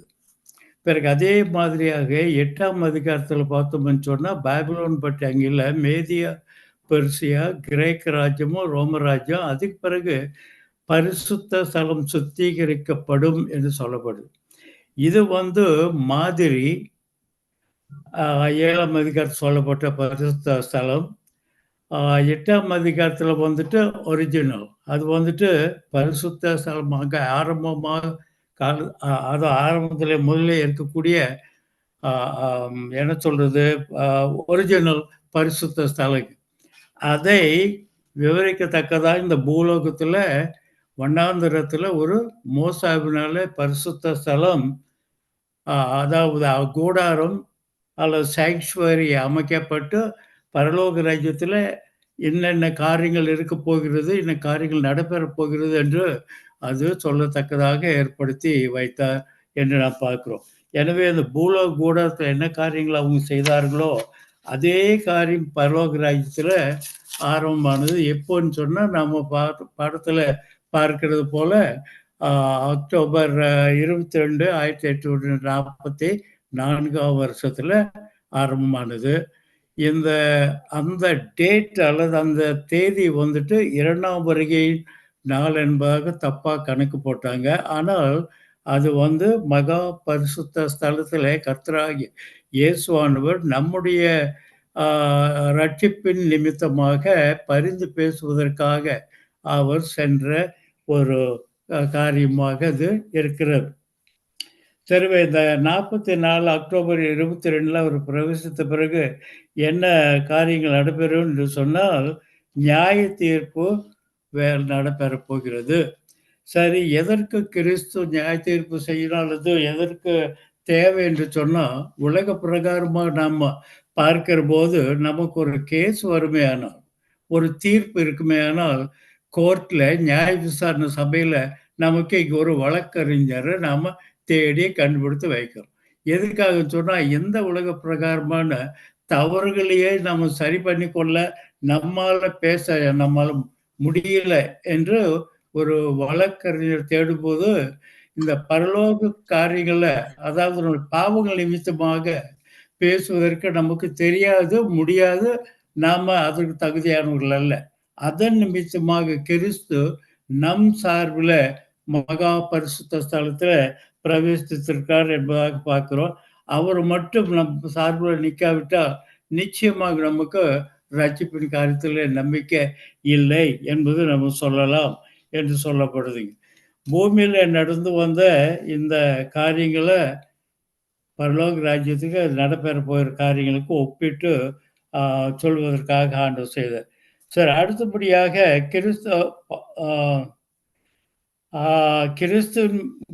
கிறிஸ்து மேல இருந்த பழி அல்லது நம்மை பாவத்தின் ஆக்கினைக்குள்ளாக ஆக்கினையில் இருந்து மீட்டு கொண்டுதான் என்பதை நம்ம பார்க்கிறோம். சரி, அதாவது இன்னொரு விதமா சொல்லணும்னு சொன்னா, நாம் செய்த பாவங்கள் நம்ம மேல விழுந்த காரியங்களை அவர் மேல விழச் செய்து அதை நமக்காக இந்த நியாய தீர்ப்புல அதாவது பரலோக நியாய தீர்ப்புல பேசி நமக்காக ஆண்டவர் நம்மை விடுவித்தார் என்று பார்க்கிறோம். அதனால கிறிஸ்து மரணம் இல்லாவிட்ட சிலுவையில மரித்தராவிட்டால் நமக்கு ரட்சிப்பு என்ற காரியத்துல நம்பிக்கை இல்லைன்னு பார்க்கிறோம். சரிங்க, இப்போது இந்த கேள்விக்கு பதில் என்னன்னா, கிறிஸ்து பரலோகத்தில் உங்களுக்காக ஊழியம் செய்கிறார், அதாவது உங்களுக்கு பரிந்து பேசுகிறார், ரெண்டும் சரி. இப்போ கேள்வி என்னன்னு சொன்னா, இதன் முக்கியத்துவம் என்ன? நம்மால முடியாது சரி கட்டுக்கொள்ள, அதனால்தான் நமக்கு உதவி செய்யும்படியாக கர்த்தராகிய இயேசுவானவர் மகா பரிசுத்த ஸ்தலத்தில் நியாய சங்கத்தில் நின்றார் என்பதாக நாம் பார்க்கிறோம். உங்களுக்கு ஏன் ஒரு மத்தியஸ்த தேவை? நம்மால் முடியாத காரணத்தினால கர்த்தர் மனம் இறங்கி நமக்காக அவர் நின்றார் பார்க்கிறோம். எனவே இந்த ஞாயிற்று மிக அழகான ஒரு பாடம். இதை அந்த பாடத்திலேயே சொன்னது போல செவன்த் டே அட்வென்டிஸ்ட் தவிர மற்றவர்களுக்கு இந்த விளக்கங்கள் தெரியும் என்பதாக எனக்கு நம்பிக்கை இல்லைங்க. அதனால தான் அவங்க ஆரம்பிக்க மாட்டாங்க, பேசவும் மாட்டாங்க. எனவே தேவன் நமக்கு அந்த ஞானத்தை கொடுத்ததற்காக கர்த்தருக்கு நன்றி சொல்லி நாம இந்த சத்தியத்திற்குள்ளே ஜீவிக்கணும். தேவதாம் ஆசீர்வதிப்பாராக. நன்றிங்க ஐயா, அருமையான முறையில் கருத்து சொன்னீங்க. ஆண்டவர்களை ஆசீர்வதிப்பாராக. வேற யாராச்சும் உங்களுடைய கருத்தை நீங்க சொல்ல விரும்புறீங்களா? இங்க பாத்தீங்களா, ஒரு முக்கியமான ஒரு தீர்க்க தரிசனத்தினுடைய அடிப்படையில் வந்துட்டு பரிசுத்தலம் எப்போது சுத்திகரிக்கப்படும் என்பது குறித்து நம்ம அண்ணா நல்ல அருமையான சொன்னாங்க. அதாவது எப்போ வந்துட்டு பரிசுத்தலம் சுத்திகரிக்கப்படும் அந்த நாளுக்காக வெயிட் பண்ணியிருந்தாங்க இல்லையா? அந்த நாள் வந்துட்டு நம்ம ஆண்டு வரல. அப்போ தானியேல் 8:14 என்ன சொல்றாங்கன்னா, அவனை நோக்கி 2300 ராப்பகல் செல்லும் வரைக்கும் இருக்கும், பின்பு பரிசுத்தலம் சுத்திகரிக்கப்படும் இல்லையா? அப்போ ஆண்டவர் வந்து வருகையா நம்ம காத்திருந்தோம், ஆண்டவர் வரல. அப்போ வேதத்தின் அடிப்படையில பார்க்கும்போது வேதத்தினுடைய அடிப்படையில பார்க்கும்போது தேவன் வந்துட்டு பரிசுத்தலிருந்து மகா பரிசுத்தலத்துக்கு சென்றார் என்பதை குறித்து அருமையான முறையில் நம்ம படிக்கிறோம் இல்லைங்களா? மீண்டுமாக நம்முடைய முன்னோர்கள் வந்து அருமையான முறையில் ஆராய்ச்சி செய்தாங்க. அப்ப இருக்கும்போது அது மாத்திரம் இல்லாம 203 நாட்கள் முடிவில் தேவன் பரலோகத்தை பரிசுத்தலத்தில் நுட்ப விசாரணை துவங்குவார் என்பதை குறித்து அருமையான முறையில் தெளிவான ஒரு சத்தியத்தை நமக்கு சொல்லி கொடுத்தாங்க இல்லையா? அந்த சத்தியத்தை நம்ம தொடர்ந்து நம்ம படிக்கணும், அதை விட்டுடக்கூடாது. பாசு சொன்னது மாதிரி நம்முடைய அட்வென்டிஸ் மக்கள் தான் அந்த சத்தியத்தை வந்து தீர்க்க தரிசனங்களும் நன்றாக ஆராய்ந்து காலத்தையும் நன்றாக கணித்து ஆண்டோடைய இந்த நாட்கள் வருகை என்பதை குறித்து அருமையான முறையில் சொன்னாங்க. ஆனா அதே நேரத்துல வில்லியம் மில்லரும் வந்துட்டு அவங்களும் கணிச்சாங்க இல்லையா? ஆண்டோருடைய வருகை குறித்து நிறைய அடையாளங்கள் வந்துட்டு காணப்பட்டது. சூரியன் மறைந்தது, சந்திரனும் மறைந்தது. அந்த நேரத்துல வந்துட்டு தேவன் வருவதற்கு அடையாளங்கள் தெரிஞ்சது. ஆனா அந்த அடையாளங்களை காலங்களை வைத்து தேவன் வருவார் என்று அவர் நினைச்சாங்க. ஆனாலும் அவர்கள் வந்துட்டு அந்த விசுவாசத்தை விடல. ஆனா நிறைய பேர் என்ன பண்ண விலகி போயிட்டாங்க. அதே போலதான் நம்ம வந்துட்டு ஆண்டு மேல் விசுவாசத்தை வைத்துக் கொண்டிருந்து தேவனுடைய வார்த்தையில் முழுமையாக நம்பிக்கை வச்சு தீர்க்க தரிசனம் தொடர்ந்து நம்ம படிக்கணும். ஓகே, வேற யாராச்சும் நீங்க சொல்ல விரும்புறீங்களா? அப்படி இல்லைன்னா நம்ம பிரேயருக்காக நம்ம கடந்து செல்வோம். உங்களுடைய கருத்தை நீங்க சொல்ல விரும்புறீங்களா?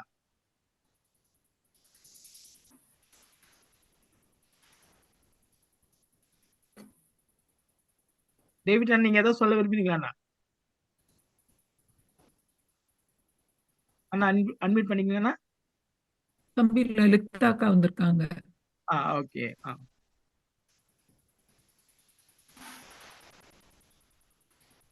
நமக்கு இந்த உலகத்துல சாத்தான் கொண்டு வருகிற சோதனையிலிருந்து விடுபடுறதுக்கு நமக்குன்னு எங்களுக்குன்னு ஒரு தைரியம் ஒன்று இருக்கிறது. என்னன்னா, கிறிஸ்து நமக்காக பரிந்து பேசி கொண்டு இருக்கிறார், எங்களுக்கு எந்த நேரமும் உதவி செய்யறதுக்கு அவர் ஆயத்தமாக இருக்கிறார் என்ற தைரியம் நம்ம அட்வென்டிஸ் பிள்ளைகள் எங்க ஒவ்வொருவருக்கும் அது இருக்கு. அது மற்றவர்களுக்கு இல்லை. நான் அந்த ஹாஸ்பிட்டலுக்கு போயிருந்தப்போ கூட 2 பேரோட பேசினேன். அவங்க பைபிளே வாசிக்கிறது இல்லை, அவங்க கிறிஸ்டியன்ஸ், ஒன்றும் தெரியாது. அப்ப நமக்கு என்ன உறுதியும் நமக்கு ஒரு பெரிய ஒரு ஸ்லாக்கியம் என்னண்டா, நாங்க வேதத்தை சும்மா வாசிக்காதபடி ஆராய்ஞ்சு பார்த்து வாசிக்கிறபடியா எங்களுக்கு தெரியும் கிறிஸ்து நமக்காக பரிந்து பேசி கொண்டிருக்கிறார். என்ன கஷ்டங்கள், துன்பங்கள், துயரங்கள் வாழ்க்கையில் வந்தாலும் அவர் எங்களோடு கூட இருந்து எங்களை வழி நடத்துவார், எங்கள் பாவ குற்றம் குறைகளை மன்னிப்பார் என்ற உறுதி நமக்கு இருக்கு. அந்த உறுதி மற்றவர்களுக்கு இல்லை. ஏன்? சாத்தான் அப்படி அவர்களை கண்ட்ரோல் பண்ணி வச்சிருக்கிறான். அதுல இருந்து நாங்க விடுபடுறதுக்கு இந்த வேதாகம் தான் நமக்கு உதவி செய்யறது. அதுக்கு நம்ம ரொம்ப நன்றி சொல்ல வேணும். நன்றி நன்றி ஆண்டி, அருமையான கருத்து சொன்னீங்க. அதாவது வேதத்தின் அடிப்படையில் பார்க்கும்போது இந்த மனைவசனம் அதான் சொல்றாங்க இல்லையா? பிரதான ஆசாரியர் நமக்கு உண்டு. பிரதான ஆசாரியர் இல்லையா? அதாவது நம்முடைய மீறுதலுக்காகவும் நம்முடைய பலவையான அந்த பாவத்திலிருந்து விடுதலை கொடுப்பதற்கு, தேவனோடு பரிந்து பேசுவதற்கு பிரதான ஆசாரியர் நமக்காக உண்டு. அப்போ சரி, இன்னொரு கேள்வி அந்த பாடத்தின் மூலமாக வைக்கிறேன். ஏன் ஆண்டவர் மட்டும் பேசுறாரு? ஏன் நம்ம பேசுனா பிதாவானவன் கேட்க மாட்டாரா? அப்படி ஒரு கருத்தை நம்ம சொல்லலாம் இல்லையா? ஏன் ஆண்டவர் நமக்கு, ஆண்டவராக இயேசு கிறிஸ்து நமக்காக மத்தியஸ்தம் இருக்கிறாரு, நமக்காக வழக்காடுறாரு. நம்ம தேவனோடு அந்த டைரக்ட் உறவு வச்சுக்க முடியாதா? ஏன் ஆண்டவர் நமக்காக பரிந்து பேசுறாரு? பல்மீரம்மா, நீங்க கை தூக்கிங்கம்மா. அதுக்கப்புறம் அன்புராஜ் ஐயா.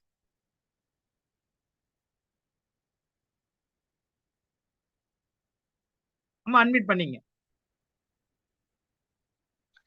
வணக்கம் ராஜா, வாய்ப்பு கொடுத்ததுக்கு நன்றி. ராஜா நல்லா எடுத்தார் பாடத்தை எப்பொழுதும் போல.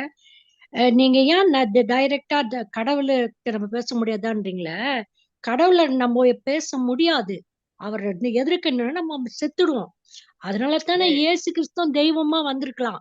அவர் ஏன் மனுஷனா வந்தார்னா, நம்ம அவரை கிட்ட இருக்கும் போது நம்ம மறிக்காத இருக்கிறதுக்கு, அதுவும் சிலுவையில இயேசு கிறிஸ்த கொடுத்தாரு இல்லையா, நம்மள காப்பாத்த. அப்ப நம்மள காப்பாத்த விட்டுட்டு அப்படியே விட்டுற மாட்டார்ல. இப்போ சிஸ்டர் சொன்ன மாதிரி நம்மளுக்குன்னு ஒருத்தர் எடுத்து பேச இல்லைன்னா நம்ம என்ன கதி? சாத்தான் சிலுஸ்தான் நம்மள ஏதாவது சொல்லி நம்மளை ஏமாற்றி எடுத்துன்னு போயிடுவான்.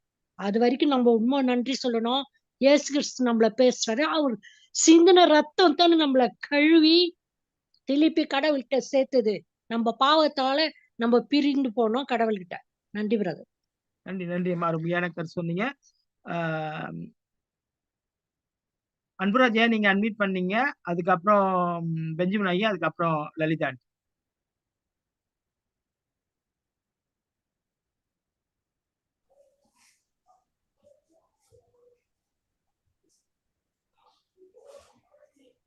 கேக்குதுங்களா? கேக்குதுங்க ஐயா. அதாவது நம்முடைய பாவத்தை அவரை மன்னிக்கிறாருங்க ஆண்டவர். நாம் அறிக்கையிட்டால் மன்னிக்கிறாரு. ஆனா அதே பாவத்திலையும் இன்னொன்னு தோஷம்னு ஒண்ணு இருக்கா? பாவத்திலையும் இன்னொரு தோஷம்ட்டு ஒண்ணு இருக்கா? பாவ தோஷம் அப்படின்னு ஒண்ணு இருக்குதுங்களா? இது என்னுடைய கேள்விங்க. பாவத்துல இன்னொரு தோஷமா இருக்குதுன்னு ஐயா ஒரு கேள்வி கேட்டுக்கிறாங்க. அதாவது நம்ம 2 வகையான ஒரு பாவங்களை எடுத்துக்கலாம். எனக்கு தெரிஞ்ச ஒரு கருத்து சொல்றேன். பரிசுத்த ஆவிக்கு விரோதமான பாவம், அது ஒரு பாவம் இல்லையா? சாதாரண செய்யப்படுகின்ற பாவம். ஆண்டவர் எல்லா பாவங்களும் மன்னிக்கிறாரு அப்படின்னு நம்ம எடுத்துக்கலாம். ஆனா பரிசுத்த ஆவிக்கு விரோதமான பாவம் மன்னிக்கிறாரா? அது ஒரு தோஷம் தானே. அது ஒரு மனிதன் கிறிஸ்துக்குள் கொண்டு பரிசுத்த ஆவிதான். ஆனா அந்த மனுஷன் என்ன பண்றான்? 4வது போயிட்டே இருக்கும்போது படை கூடி கதவு தேடி மாதிரி மறுபடியும் பாவத்தில் போய் விழுந்துடுறான். அப்ப அது பரிசுத்த ஆவிக்கு விரோதமான பாவம் தானே, அது தோஷம் தானே. ஓகே, இது குறித்து வேற யாராச்சும் உங்களுடைய பதில சொன்னா நம்ம பேசிக்கலாம். ஆண்டி நீங்க அன்மியூட் பண்ணீங்க. லலிதா ஆண்டி. நான் சகோதரன் டேவிட் ரொம்ப நல்ல பாடத்தை எடுத்தாரு. ரொம்ப அழகா எடுத்தாரு. அமைதியாக அவர் எடுக்கிற மாதிரி எனக்கு ரொம்ப இஷ்டம். ரொம்ப அமைதியாக டீப்பா நல்லா எடுத்தாருன்னு அதை சொல்ல மறந்துட்டேன். அதுக்கு தான் தேங்க்யூ பிரதர். நன்றி நன்றிங்க ஆண்டி. அம்மா அண்ணா அருமையான முறையில எடுத்தாங்க. தேவனும்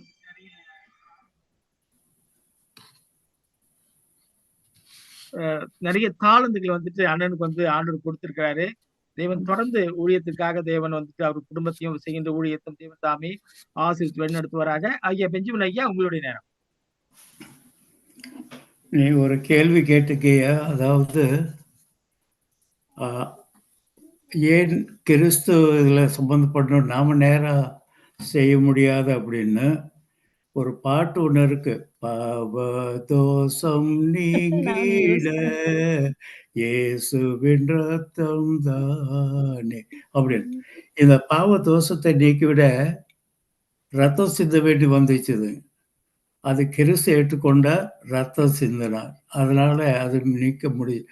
2வதாக அவர் ப்ராமிஸ் பண்ணார். எங்க? ஏதேன் தோட்டத்தில் ஆதியாகமம் 3:15 ஆதாம் ஏவாள் பாவம் செய்த போது அவர் சாத்தானோட சேலஞ்ச் பண்ணாரு. அவர் வாக்குத்தத்தம் கொடுத்தாரு, நீ குதிங்கால நசுக்குவாய், ஆனால் அவரோ தலையை நசுக்குவார்னு சொன்னார். அது நிறைவேறணும். எனவே கர்த்தராகிய இயேசுவானவர் அதை நிறைவேற்றத்தக்கதாக 2வதாக அவர் மட்டுமே அதற்கு தகுதியானவராக இருக்க முடியும். நம்ம தகுதியற்றவர்கள் அந்த பாவதோஷத்தை நீக்கிவிட நம்மளால முடியாதுங்க.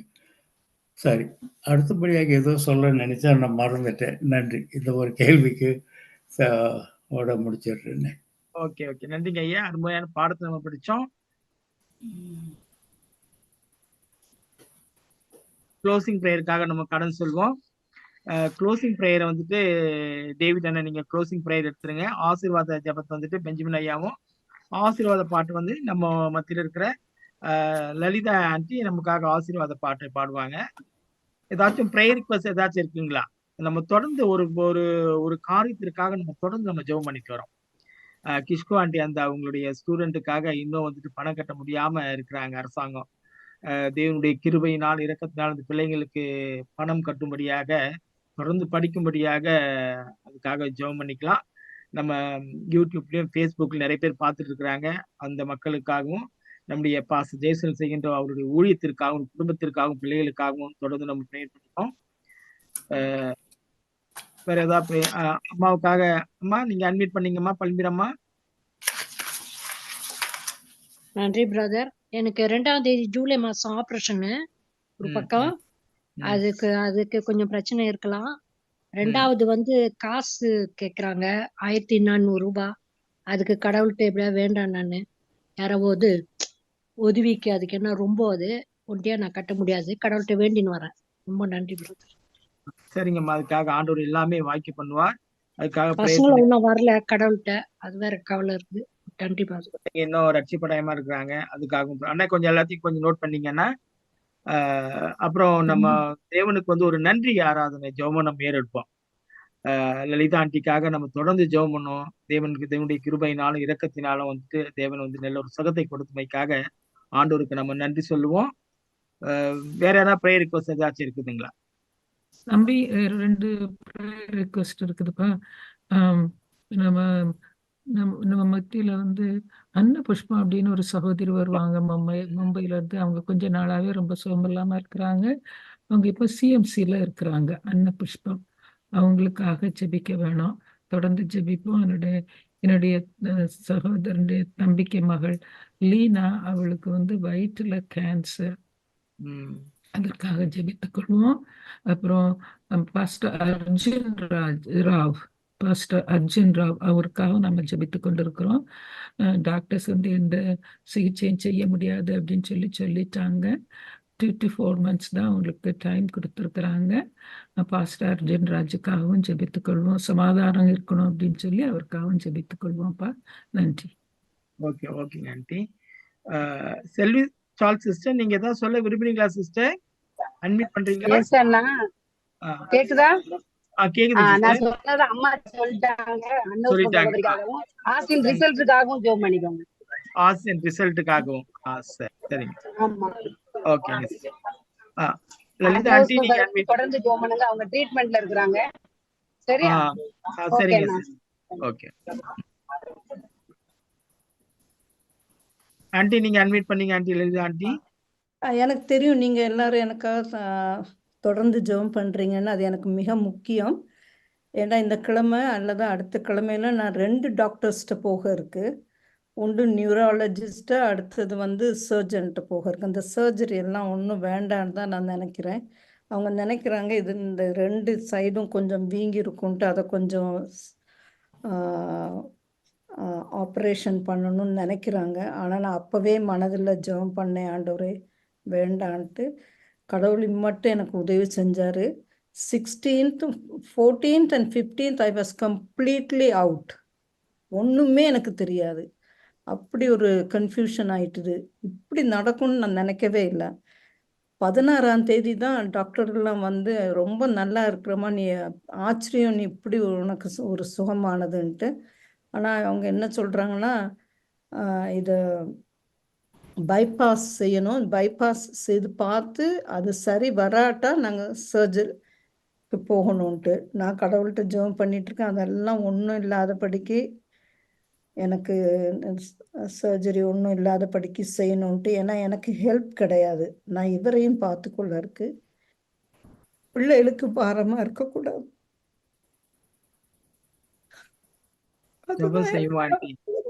கடவுள் எல்லாத்தையும் தயவு செய்து எனக்காக ஜெபம் பண்ணி கொள்ளுங்க. அது மட்டும்தான் இருக்கு. ஆனா நான் ஒண்ணுத்த பற்றி நான் கவலைப்பட இல்லை. கடவுள் வழி நடத்துவார். அவர்கள விசுவாசமா இருக்கிறேன். ஆனபடியா தயவு செய்து இந்த 2 டாக்டர்ஸுடைய அப்பாயின்மெண்ட்ஸ்க்காக தயவு செய்து ஜெபம் பண்ணிக்கொள்ளுங்க. சரிங்க இந்த சரிங்க இந்த மருந்து எடுக்க வேண்டியிருக்கு, ஒரு விதமான மருந்துகள் எடுக்க வேண்டியிருக்கு. நான் அதை எடுக்க இல்லை. அதை இப்போ அதுதான் நான் அடிக்கடி போய் எடுத்துட்டு இருக்கிறேன். அந்த மருந்துகளை டைமுக்கு எடுக்க இருக்கு. அதுக்கு அந்த மருந்துகள் முடியறதுக்கு முன்னால இந்த 2 டாக்டர்ஸுகளை நான் போய் விசிட் பண்ண இருக்கு. ஸோ அதுக்காக நீங்க தயவு செய்து ஜெபம் பண்ணிக்கொள்ளுங்க. சரிங்க கடவுள் மட்டும் வழி நடத்தினாரு. ஆச்சரியம் விதமாக டாக்டர்ஸே ரொம்ப சந்தோஷப்பட்டாங்க. 2 டாக்டர்ஸும் வந்து சொன்னாங்க சரியான டைமுக்கு. நான் இதுல என்ன நான் கண்டுபிடிச்சேன்னா, நம்ம ஏதோ நமக்கு ஒன்று நடந்தா அதை உடனே நாங்க கவனிக்கணும். நான் லேட்டா போயிருந்தேன்னா I could have been totally ஒரு சைடெல்லாம் ஒரு வேளை ஸ்ட்ரோக் வந்திருக்க கூடும். எனக்கு இது மைனர் ஸ்ட்ரோக் தான் வந்திருக்கு. ஸோ இது கடவுளுக்கு பெரிய நன்றி தான் நான் சொல்கிறேன். ஸோ ஆனபடியாக எனக்காக தயவு செய்து ஜெபம் பண்ணிக்கொள்ளுங்க. இவ்வளோ காலமும் எனக்காக நீங்கள் எனக்கு போன டியூஸ்டேலேருந்து நான் கேள்விப்பட்டதுலேருந்து நிறைய பேர் பல இடங்கள்ல இருந்து எனக்கு நிறைய வந்தது. என் மக சொன்னா, மம்மி உங்களுக்கு கால்ஸுக்கு மேலே வருது மம்மி அப்படின்ட்டு. அவளுக்கே ரொம்ப சந்தோஷமா இருந்தது. ஆனபடியாக உங்கள் எல்லாருக்கும் நான் நன்றி சொல்கிறேன் எனக்காக ஜெபம் பண்ணதுக்காக. தேங்க்யூ தொடர்ந்து ஜெபம் தேங்க்யூ ரவி. நன்றி. தொடர்ந்து ஜெபம் பண்ணும். அதாவது இம்மட்டும் பாதுகாத்த இம்மானுவேலர் இனியும் உங்களை பாதுகாப்பார். தேவனுடைய சமூகத்தில் எல்லாம் ஒப்படைச்சிடும். கர்த்தர் தேங்க்யூ. மேல் பாரத்தை வைத்து விட்டு கலங்கி தவிக்காது என்பதே நம்முடைய பாரங்கள் துன்பங்கள் எல்லாம் அவர் நம்மளை உருவாக்குனாரு. நம்முடைய நிலைமை கஷ்டங்கள்லாம் தேவனுக்கு தெரியும். இஸ்ரவேலை காக்கிற தேவன் உறங்குவதில்லை தூங்குவதில் சொன்ன மாதிரி நம்மளை பாதுகாத்துட்டு இருக்காரு. தொடர்ந்து பாதுகாப்பாரு.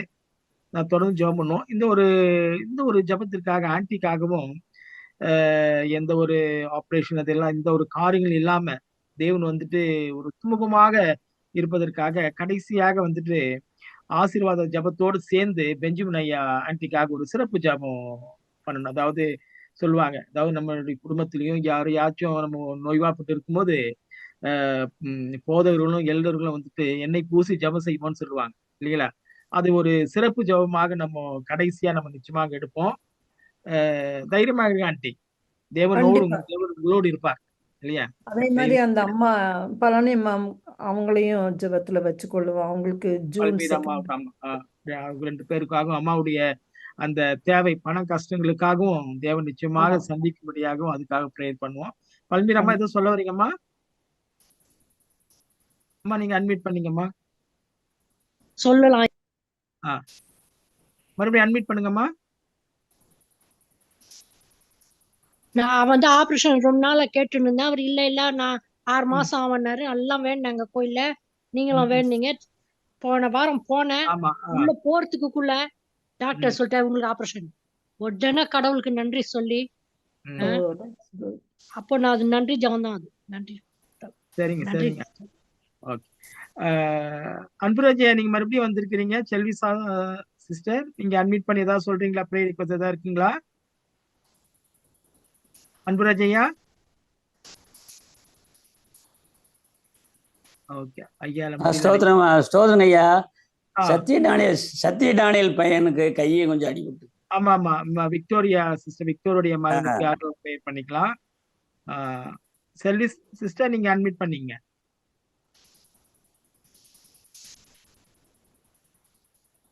செல்வி சிஸ்டர் இல்ல ஒண்ணும் இல்ல. ஒண்ணு இல்லைங்களா? பிரேயருக்காக நம்ம கடந்து செல்வோம். ஆனா நீங்க சொல்லப்பட்ட பிரேயருக்காக நீங்க ஜெபம் பண்ணிடுங்க. ஒரு சிறப்பு பிரேயர் கடைசியாக நம்ம பல்மீர் அம்மாவுக்காகவும் லலிதா ஆண்டிக்காகவும் அவங்களுடைய ஆப்ரேஷன்ல வந்துட்டு எந்த ஒரு பிரச்சனையும் இல்லாம அந்த பணம் பிரச்சனையும் இல்லாம தேவன் வழி நடத்தணும். அதுக்கப்புறம் லலிதா ஆண்டிக்கு வந்துட்டு எந்த ஒரு அதாவது அவங்க எந்த ஒரு மருந்துகள் மூலமாக தேவன் சுகமாக்கணும். தேவன் தொடணும். அவங்களுடைய இதயத்தை அவங்களுடைய உடலை வந்துட்டு தேவன் மாத்திரம் தொட்டால் மட்டும் போதும். சுகமாக்குற அந்த வல்லமை தேவனுக்கு, அதாவது ஆண்டவராக இயேசு கிறிஸ்து ஊழியத்தினுடைய காலங்கள் நிறைய பேருக்கு சுகத்தை கொடுத்தாரு. அது ஒரு ஊழியமா நிறைய பேருக்கு சுகத்தை கொடுத்தாரு. தொட்டு நிறைய பேருக்கு விடுதலை கொடுத்தாரு. அது போல தேவன் வந்துட்டு இன்றைய காலத்தில் நிறைய அதிசயங்களையும் அற்புதங்கள் செய்கிறாரு. ஒரு அதிசயத்தையும் அற்புதத்தையும் லலிதா ஆண்டிக்கு நிச்சயமாக தேவன் கொடுக்கணும். பல்மீராமாவுக்கும் தேவன் நிச்சயமாக கொடுக்கணும். அவங்க 2 பேருக்காக ஒரு அனாயின் பண்ணி ஒரு பெஞ்சமின் ஐயா நீங்க கடைசியா ஒரு ப்ரேயர் பண்ணுங்க. தம்பி கென்னுக்கு கொஞ்சம் ஜெபிச்சுக்காங்கப்பா தயவு செய்து. எண்ணங்களுக்காக நீங்க ப்ரேயர் பண்ணிக்கலாம். அண்ணா டேவிட் அண்ணாதையும் சேர்த்துங்க ப்ளீஸ். ஓகே, ப்ரேயர் பண்ணுவோம் நம்ம. எங்கள் அன்பும் ஜீவனும் கிருபையும் உள்ள தகப்பனே, இந்த நேரத்திற்காக நாங்கள் உங்களுக்கு நன்றி செலுத்துகிறோம். உடைய பிள்ளைகளை நீர் விசேஷமாக தெரிந்து கொண்டு அவர்களுக்கு நீர் வெளிச்சத்தை கொடுத்து, சத்தியத்தை கொடுத்து, ஆசீர்வாதங்களை கொடுத்து, போஷித்து வழிநடத்தி வருகிற தயவுக்காக சேர்த்திருக்கிறேன். இதோ என் கண்ணின் கண்மணியை போல நான் காத்து வருகிறேன் என்று சொல்லியிருக்கிறேன். எங்களை நாங்கள் உம்முடைய உள்ளங்கையிலே வரைந்து வைத்திருக்கிறேன் என்று சொல்லியிருக்கிறேன். நீர் எங்களை தாங்கி ஏந்தி வழி நடத்துகிற தேவனாக இருக்கிறேன். உம்முடைய கரம் எங்களோடு கூட இருந்தால் நிச்சயமாகவே நாங்கள் இந்த உலகத்தை ஜெயிக்க முடியும் என்று அறிந்திருக்கிறோம். கர்த்தத்தாமே இந்த நேரத்திலே எங்களுக்கு ஆசீர்வாதத்தின் பலனை நீ அருளி செய்தது கிருபையாய் தொடர்ந்து எங்களோடு கூட இருந்து வழிகிறது. இந்த சத்திய வசனங்களை நாங்கள் அறிந்து கொள்ளும்படியாக நீர் எங்களுக்கு பெருமை செய்திருக்கிறீர்கள். அதற்காக நன்றி தரும். கேட்ட பிள்ளைகளையும் நீர் ஆசீர்வதிக்கிறோம். தனித்தனியாக அவரவருடைய ஜீவியத்திலே அவரவரும் இந்த விலையேற பெற்ற ரட்சிப்பை அவர்கள் பெற்றுக்கொள்ளத்தக்கதாக நீர் அவர்களுக்கு பெருமை செய்ய வேண்டும். கெஞ்சுகிறோம். இருக்கக்கூடிய பலவீனங்கள், குற்றங்கள், குறைகள் எல்லாவற்றையும் மன்னித்து போடும். வியாதியில் இருக்கக்கூடியவர்களையும் உங்களுடைய தரங்களில் ஒப்புவிக்கிறோம். அநேகருக்கு பலவிதமான வியாதிகள், கஷ்டங்கள், துன்பங்கள் இருந்து கொண்டே இருக்கிறது. தகப்பனே, ஆச்சரியவிதமாக நாங்கள் ஜெபித்தோம். அதற்கு நீர் பதிலளித்து சகோதரி லலிதாவுக்காக நீர் இம்மட்டும் சுகத்தையும் பலத்தையும் கொடுத்து திரும்பவும் இந்த கூட்டத்தில் உட்காரும்படியாக நீர் கிருபை செய்திருக்கிறீர். அதற்காக நன்றி செலுத்துகிறோம். தொடர்ந்து அவர்கள் சிகிச்சை எடுக்கும் பொழுது அந்த 2 வைத்தியர்களையும் பார்க்கும் பொழுதும் உங்களுடைய கிருபை கூட இருந்து வழிநடத்த வேண்டுமாறு கெஞ்சுகிறோம். நீர் எல்லாவற்றையும் மாற்ற வல்லமை உள்ள தேவன். அவருடைய கஷ்டங்களை நீர் அறிந்திருக்கிறீர், வேதனைகளை நீர் அறிந்திருக்கிறீர். அவருடைய பிள்ளைகள் கொண்டு அவர்களுக்கு பாரம் கொடுக்கக்கூடாது என்று அவர்கள் எண்ணுகிற காரியத்தை நீர் அறிந்திருக்கிறீர். எல்லாவற்றிலும் அவர்களோடு கூட இருந்து அவர்களுக்கு ஏற்றபடி நீர் உங்களுடைய வழிகளை மாற்றி கொடுத்து அவர்களை ஆசீர்வதித்து பலப்படுத்தும் தவிர அந்த குடும்பத்தை நீர் தாங்கி வழிநடத்தும். இதே போல பல்வேறுக்காக ஜெபிக்கிறோம். அவர்கள் இந்த ஆபரேஷனுக்காக அவர்கள் சொல்லியிருக்கும் பொழுது தேவையான பண உதவிகள் அவர்களுக்கு தேவைப்படுகிறது. இதை நீர் கொடுப்பதற்கு கிருபை உள்ளவராக இருக்கிறீர், வல்லமை உள்ளவராக இருக்கிறீர். உமக்கு கண்களுக்கு மறைவானது ஒன்றுமில்லை என்று அறிந்திருக்கிறோம். அந்த பணம் எங்கே இருக்கிறது என்பது உங்களுக்கு தெரியும். அதையும் உடைய மகளுக்கு நீர் கொடுத்து நீர் வழிநடத்தும். தொடர்ந்து அவருடைய காரியங்கள் எல்லாவற்றையும் நீர் ஆசீர்வதிப்பாங்க. செல்வி சார்லஸ் சொல்லுறது போல அந்த பிள்ளைகளை நீர் ஆசீர்வதித்து வழிநடத்தும். அந்த ட்ரீட்மெண்ட்ல இருக்கக்கூடிய சகோதரிக்காக ஜெபிக்கிறோம். அவர்களையும் கர்த்தத்தாமே ஆசீர்வதித்து நீர் பலப்படுத்தும். நம்பி இருக்கிற பிள்ளைகள் ஒருபோதும் வெட்கப்பட்டு போகாதபடி செய்யும். இந்த பூமியிலே நாங்கள் ஜீவிக்கும் கால பரியந்தம் உங்களுடைய வெளிச்சத்திலே நடக்கத்தக்கதாக நீர் எங்கள் பலத்துக்காரும் எங்களுடைய தீய குணங்கள், எண்ணங்கள், சிந்தனைகள் எல்லாவற்றையும் நாங்கள் அப்புறப்படுத்திப்போம். அவர்களை வலிமைப்படுத்த எங்களுக்கு உதவி செய்வீர்கள். இந்த கூட்டங்களை நடத்தி கொண்டிருக்கிற உங்களுடைய பிள்ளைகளை உங்களுடைய கரங்களில் ஒப்புவிக்கிறோம். இந்த ஊழியத்தை செய்கிற உங்களுடைய பிள்ளைகளை நீர் ஆசீர்வதித்து வைகள். ஏதோ ஒரு சூழ்நிலையிலே இந்த கோயிலாள் பள்ளி பாடங்கள் ஆரம்பித்தது. இத்தனை வருடங்களாக நீர் காத்து கொண்டு வருகிறீர், வழிநடத்தி கொண்டு வருகிறீர். அதை தாங்கி நடத்துகிற உங்களுடைய பிள்ளைகளையும் நீர் தொடர்ந்து பலப்படுத்தும், ஆசீர்வதியும். அவருடைய சுகவீனங்களிலும் பலவீனங்களிலும் அவருடைய தேவைகளிலும் கூட இருந்து நீர் உடைய ஊழியர்களுக்கு என்று கொடுத்திருக்கிற இரட்டத்தனையான பாதுகாப்பை நீர் உங்களுடைய பிள்ளைகளை தந்து நீர் காத்து கொண்டு தொடர்ந்து கிருபையாயிடும். இங்கே இருக்கக்கூடிய நேரங்களிலே உங்களுடைய ஆசீர்வாதத்தை எங்களுக்கு தந்தை செய்யும். நாங்கள் உங்களுடைய பிள்ளைகளாக மகிமையாக இந்த பூமியில ஜெயிக்க திரும்ப செய்யும். இயேசுவின் மூலமான தாழ்மையோடு கெஞ்சுகிறோம். ஆமென். ஜெபிப்போம். இரக்கத்தில் ஐஸ்வர்யமுள்ள எங்கள் தேவனே, இதோ இந்த வேலையிலே நாங்கள் மறுபடியும் உடைய பாத்தாண்டில் வந்திருக்கிறோம். சுவாமி, பாவிகள் ஒன்றுக்கும் உதவாதவர்களாகிய எங்களை நீர் அரவணைத்து உம்முடைய பிள்ளைகளாக ஏற்றுக்கொண்டு எங்களுக்கு நீர் எதிர்காரம் செய்து வந்த எல்லா நன்மைகளுக்காகவும் நன்றி, துதி, ஸ்தோத்திரம் செலுத்துகிறோம். சற்று முன்பு பாடத்தை மிக அருமையான முறையிலே எடுத்து கொடுத்து தேவனே, இந்த நேரத்தில் ஜெபமும் செய்த ஐயா டேவிட் குமார் மற்றும் அவருடைய மனைவியை நீர் விசேஷமாக இந்த ஊழியத்திலே பயன்படுத்திக் கொள்ள வேண்டுமாய் கேட்டுக்கொள்கிறோம். அவர் நீர் கிருபை செய்யும் ஆண்டவர். அடுத்தபடியாக இந்த நிகழ்ச்சியை மிக பொறுப்போடு நடத்துகிற உடைய மகன் ரவி மற்றும் சந்திரம்மா அவர்களையும் ஆசீர்வதித்தருளும் தேவனே.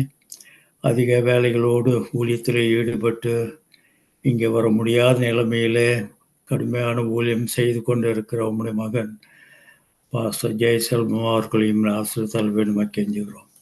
இந்த வேலையில் தகப்பனே நோய்பட்ட உம்முடைய பிள்ளைகளுக்காக ஜபிக்க முன் வந்திருக்கிறேன். சகோதரி லலிதா அம்மா அவர்களுக்காக ஜபிக்கிறோம் ஆண்டவரை. அவர்கள் கண்ணீரோடு சொன்ன அந்த காரியத்தை நீர் பார்த்து கொண்டிருக்கிறீர். உங்கள் பெயரில் அவர்கள் வைத்த நம்பிக்கைக்காக உண்மை அவர்களை நேசிக்கிற அந்த நேசத்திற்காக நாங்கள் நன்றி கூறுகிறோம். உங்கள் மேல் ஆண்டவரை அவர்கள் வைத்த நம்பிக்கை வீண் போகவில்லை என்பதற்காக நாங்கள் நன்றி கூறுகிறோம். இதோ அவர்களுக்கு அந்த பக்கவாதம் அல்லது ஸ்ட்ரோக் என்ற நோய் வர இருந்ததை நீர் அற்புதமாக தவிர்த்திருக்கிறீர் என்பதாக அவர்கள் சொன்னதை கேட்டு நாங்கள் சந்தோஷப்படுகிறோம். ஆண்டவரை எங்களுடைய ஜெபங்களை நீர் கேட்கிறீர். ஆனால் சில வேலைகள் நாங்கள் கவனிக்க முடியாமல் நீர் செய்த நன்மைகளுக்கு நன்றி சொல்லக்கூட நாங்கள் இதை தெரியாமல் பின்வாங்கி கொண்டு இருக்கிறோம். எனவே நீர் ஒவ்வொரு மனிதனும் சந்திக்கிறீர், ஒவ்வொரு தேவைகளையும் பார்க்கிறீர் ஆண்டவரை. இதை தகப்பனே இந்த வேலையில் இன்னும் கூட நாங்கள் இந்த பட்டியலில் பார்க்கறது போல சகோதரி தேவி தேவதாஸ் சற்று முன்பு காய்ச்சலோடு ஆண்டவரை இந்த நிகழ்ச்சியில் வந்து கலந்து கொண்டு பாட்டுகள் பாடி சென்றார்கள். அவர்களுக்காக நன்றி கூறுகிறோம். அவர்களுக்கு நீ உம்முடைய அன்புக்காரன் வைத்து அவளை தொடும் ஆண்டவரை. பல்வேறு அம்மாவுக்காக ஜபிக்கிறேன் சுவாமி. அவர்களுக்கு அறுவை சிகிச்சை இல்லை என்று டாக்டர் சொன்னதை கண்டு ஆண்டவர் அவர்கள் உமக்கு நன்றி சொல்கிறார்கள். தேவனை நீங்கள் அநேக காரியங்களை புரியாத விதத்திலே அந்த காரியங்களை சரி பண்ணுகிறேன். அதனால தான் ஆண்டவரை நீர் அதுக்கு நீர் அதை செய்கிறீர் என்று புரியாமல் நாங்கள் இருந்து கொண்டு இருக்கிறோம். என்னுடைய வாழ்க்கையிலும் கூட ஆண்டவரை எத்தனையோ காரியங்களுக்கு நீர் உடனடியாக பதில் அளித்திருக்கிறேன். இது போலவே அநேகருடைய வாழ்க்கையில் இந்த கூட்டங்களை காணப்படுகிற அநேக சகோதரர்களுடைய வாழ்க்கையிலும் நீர் இடைப்பட்டு இந்த காரியங்கள் நடத்தி வருகிறேன். ஸ்தோத்திரம் ஆண்டவரே. உம்முடைய நாமும் மயப்படுவதாக. அடுத்தபடியாக தேவனே இன்னும் கூட நாங்கள் அநேக மக்களை இந்த நேரத்தில் நினைவு கூற மறந்துட்டு இருக்கலாம். ஆனாலும் எல்லாரையும் நீர் அறிந்திருக்கிறேன். நாங்கள் நினைக்காத முன்பே நீங்கள் அறிந்திருக்கிறது உள்ளமையில் தேவனாக இருக்கிறபடியினால் இப்போது நாங்கள் இப்போது நாங்கள் இந்த ஜபத்தில் விண்ணப்பித்த எல்லா மக்கள் மேலும் இன்னும் கூட நாங்கள் கேட்காதவர்கள் எல்லாரையும் கூட சேர்த்து கொண்டு ஆண்டவரும் ஒவ்வொருவரும் கூட ஆசீர்வதித்து வழிநடத்தி உங்களுடைய நாமம் மகிமைப்படத்தக்கதாக நடத்த வேண்டுமாய் இன்னும் கூட கேட்க மறந்திருக்க யாவற்றையும் கூட ஆண்டவரே உங்களுடைய தயவினாலே எங்களுக்கு அருள் வேண்டும் என்று எங்களுக்காக ஜீவனை விட்ட கர்த்தர் மீட்புறமாகி இயேசு கிறிஸ்து நாமத்தினாலே தாழ்மையாக கேட்கிறோம் எங்கள் பரமபிதாவே. ஆமென். ஆசீர்வாதம் ஜெபத்திற்கு செல்வோம். என் ஆத்துமாவே கர்த்தரை ஸ்தோத்திரி, என் முழு உள்ளமே அவருடைய பரிசுத்த நாமத்தை ஸ்தோத்திரி. என் ஆத்துமாவே கர்த்தரை ஸ்தோத்திரி, அவர் செய்த சகல உபகாரங்களை மறவாது. கர்த்தராகிய இயேசுவானவருடைய கிருபையும் பிதாவாகிய தேவனுடைய அன்பும் பரிசுத்த ஆவியாருடைய அந்யோன்ய ஐக்கியமும் சமாதானமும் சற்று முன்பு நாங்கள் ஜெபத்திலே கேட்டுக்கொண்ட எல்லா காரியங்கள் மேலும் என்றும் நாளையும் என்றும் இருப்பதாக. ஆமென். என்னோடீரும் என் நேசக்கர்த்தரே,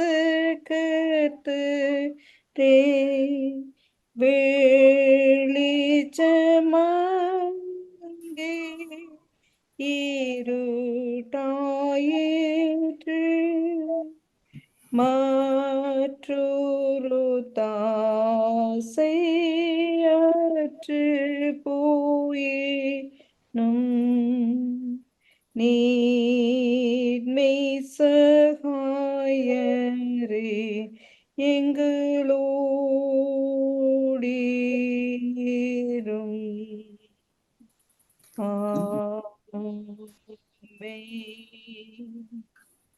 ஆமென். ஆமென் ஆமென். எல்லாருக்கும் சோத்திரம். அண்ணனுக்கு ரொம்ப சோத்திரம். நல்ல ஒரு பாடத்தை எடுத்து கொடுத்தாங்க. அது மாத்திரம் இல்லாமல் கடைசி வரை ஜெபத்தோடு நம்ம 17 பேர் நம்ம இருந்திருக்கிறோம் இல்லையா? அந்த ஜெபத்துல பங்கு பெற்று மற்றவருடைய கஷ்டங்களுக்காகவும் பாடுகளுக்காகவும் நம்மோடு அவங்களோடு இணைந்து நமக்காக வந்துட்டு நம்ம ஜெபத்துல கலந்து கொண்டிருக்கிறீங்க அவங்களுக்காகவும் மற்றும் யூடியூப் ஃபேஸ்புக் வழியாக பார்த்து அன்பான உள்ளங்களுக்காகவும் நம்முடைய உலகளாவிய ஒரு நாள் பள்ளி பாடத்தின் மூலமாக மனமாற நன்றிதனை தெரிவித்துக் கொள்கின்றோம். அதாவது இன்னைக்கு செய்த ஜெபம் தொடர்ந்து நம்முடைய பர்சனல் ப்ரேயர்ல நம்ம தொடர்ந்து ஜெபம் செய்வோம். ஆன்ட்டிக்காகவும், லலிதா ஆன்ட்டிக்காகவும், பல்மீர் அம்மாக்காகவும் என்னென்ன ஜெபம் நம்ம செய்தோமோ அது நம்ம வீட்டுல ஜெபம் பண்ணுவோம் பாத்தீங்களா, அந்த ஜெபத்தோடு சேர்த்துங்க. தேவன் தாமே அது ஆண்டவர் நமக்காக பரிந்து பேசுறாரு. நாம மற்றவங்களுக்காக பரிந்து பேசுகின்ற பொழுது தேவன் நமக்கு நிறைய ஆசீர்வாதத்தையும் அற்புதம் கொடுப்பாரு. தொடர்ந்து இன்னைக்கு வந்து பரிசுத்த தலத்தை பற்றி படிச்சோம். நாளைக்கு மகா பரிசுத்த தலம் பத்தி படிக்க போறோம்.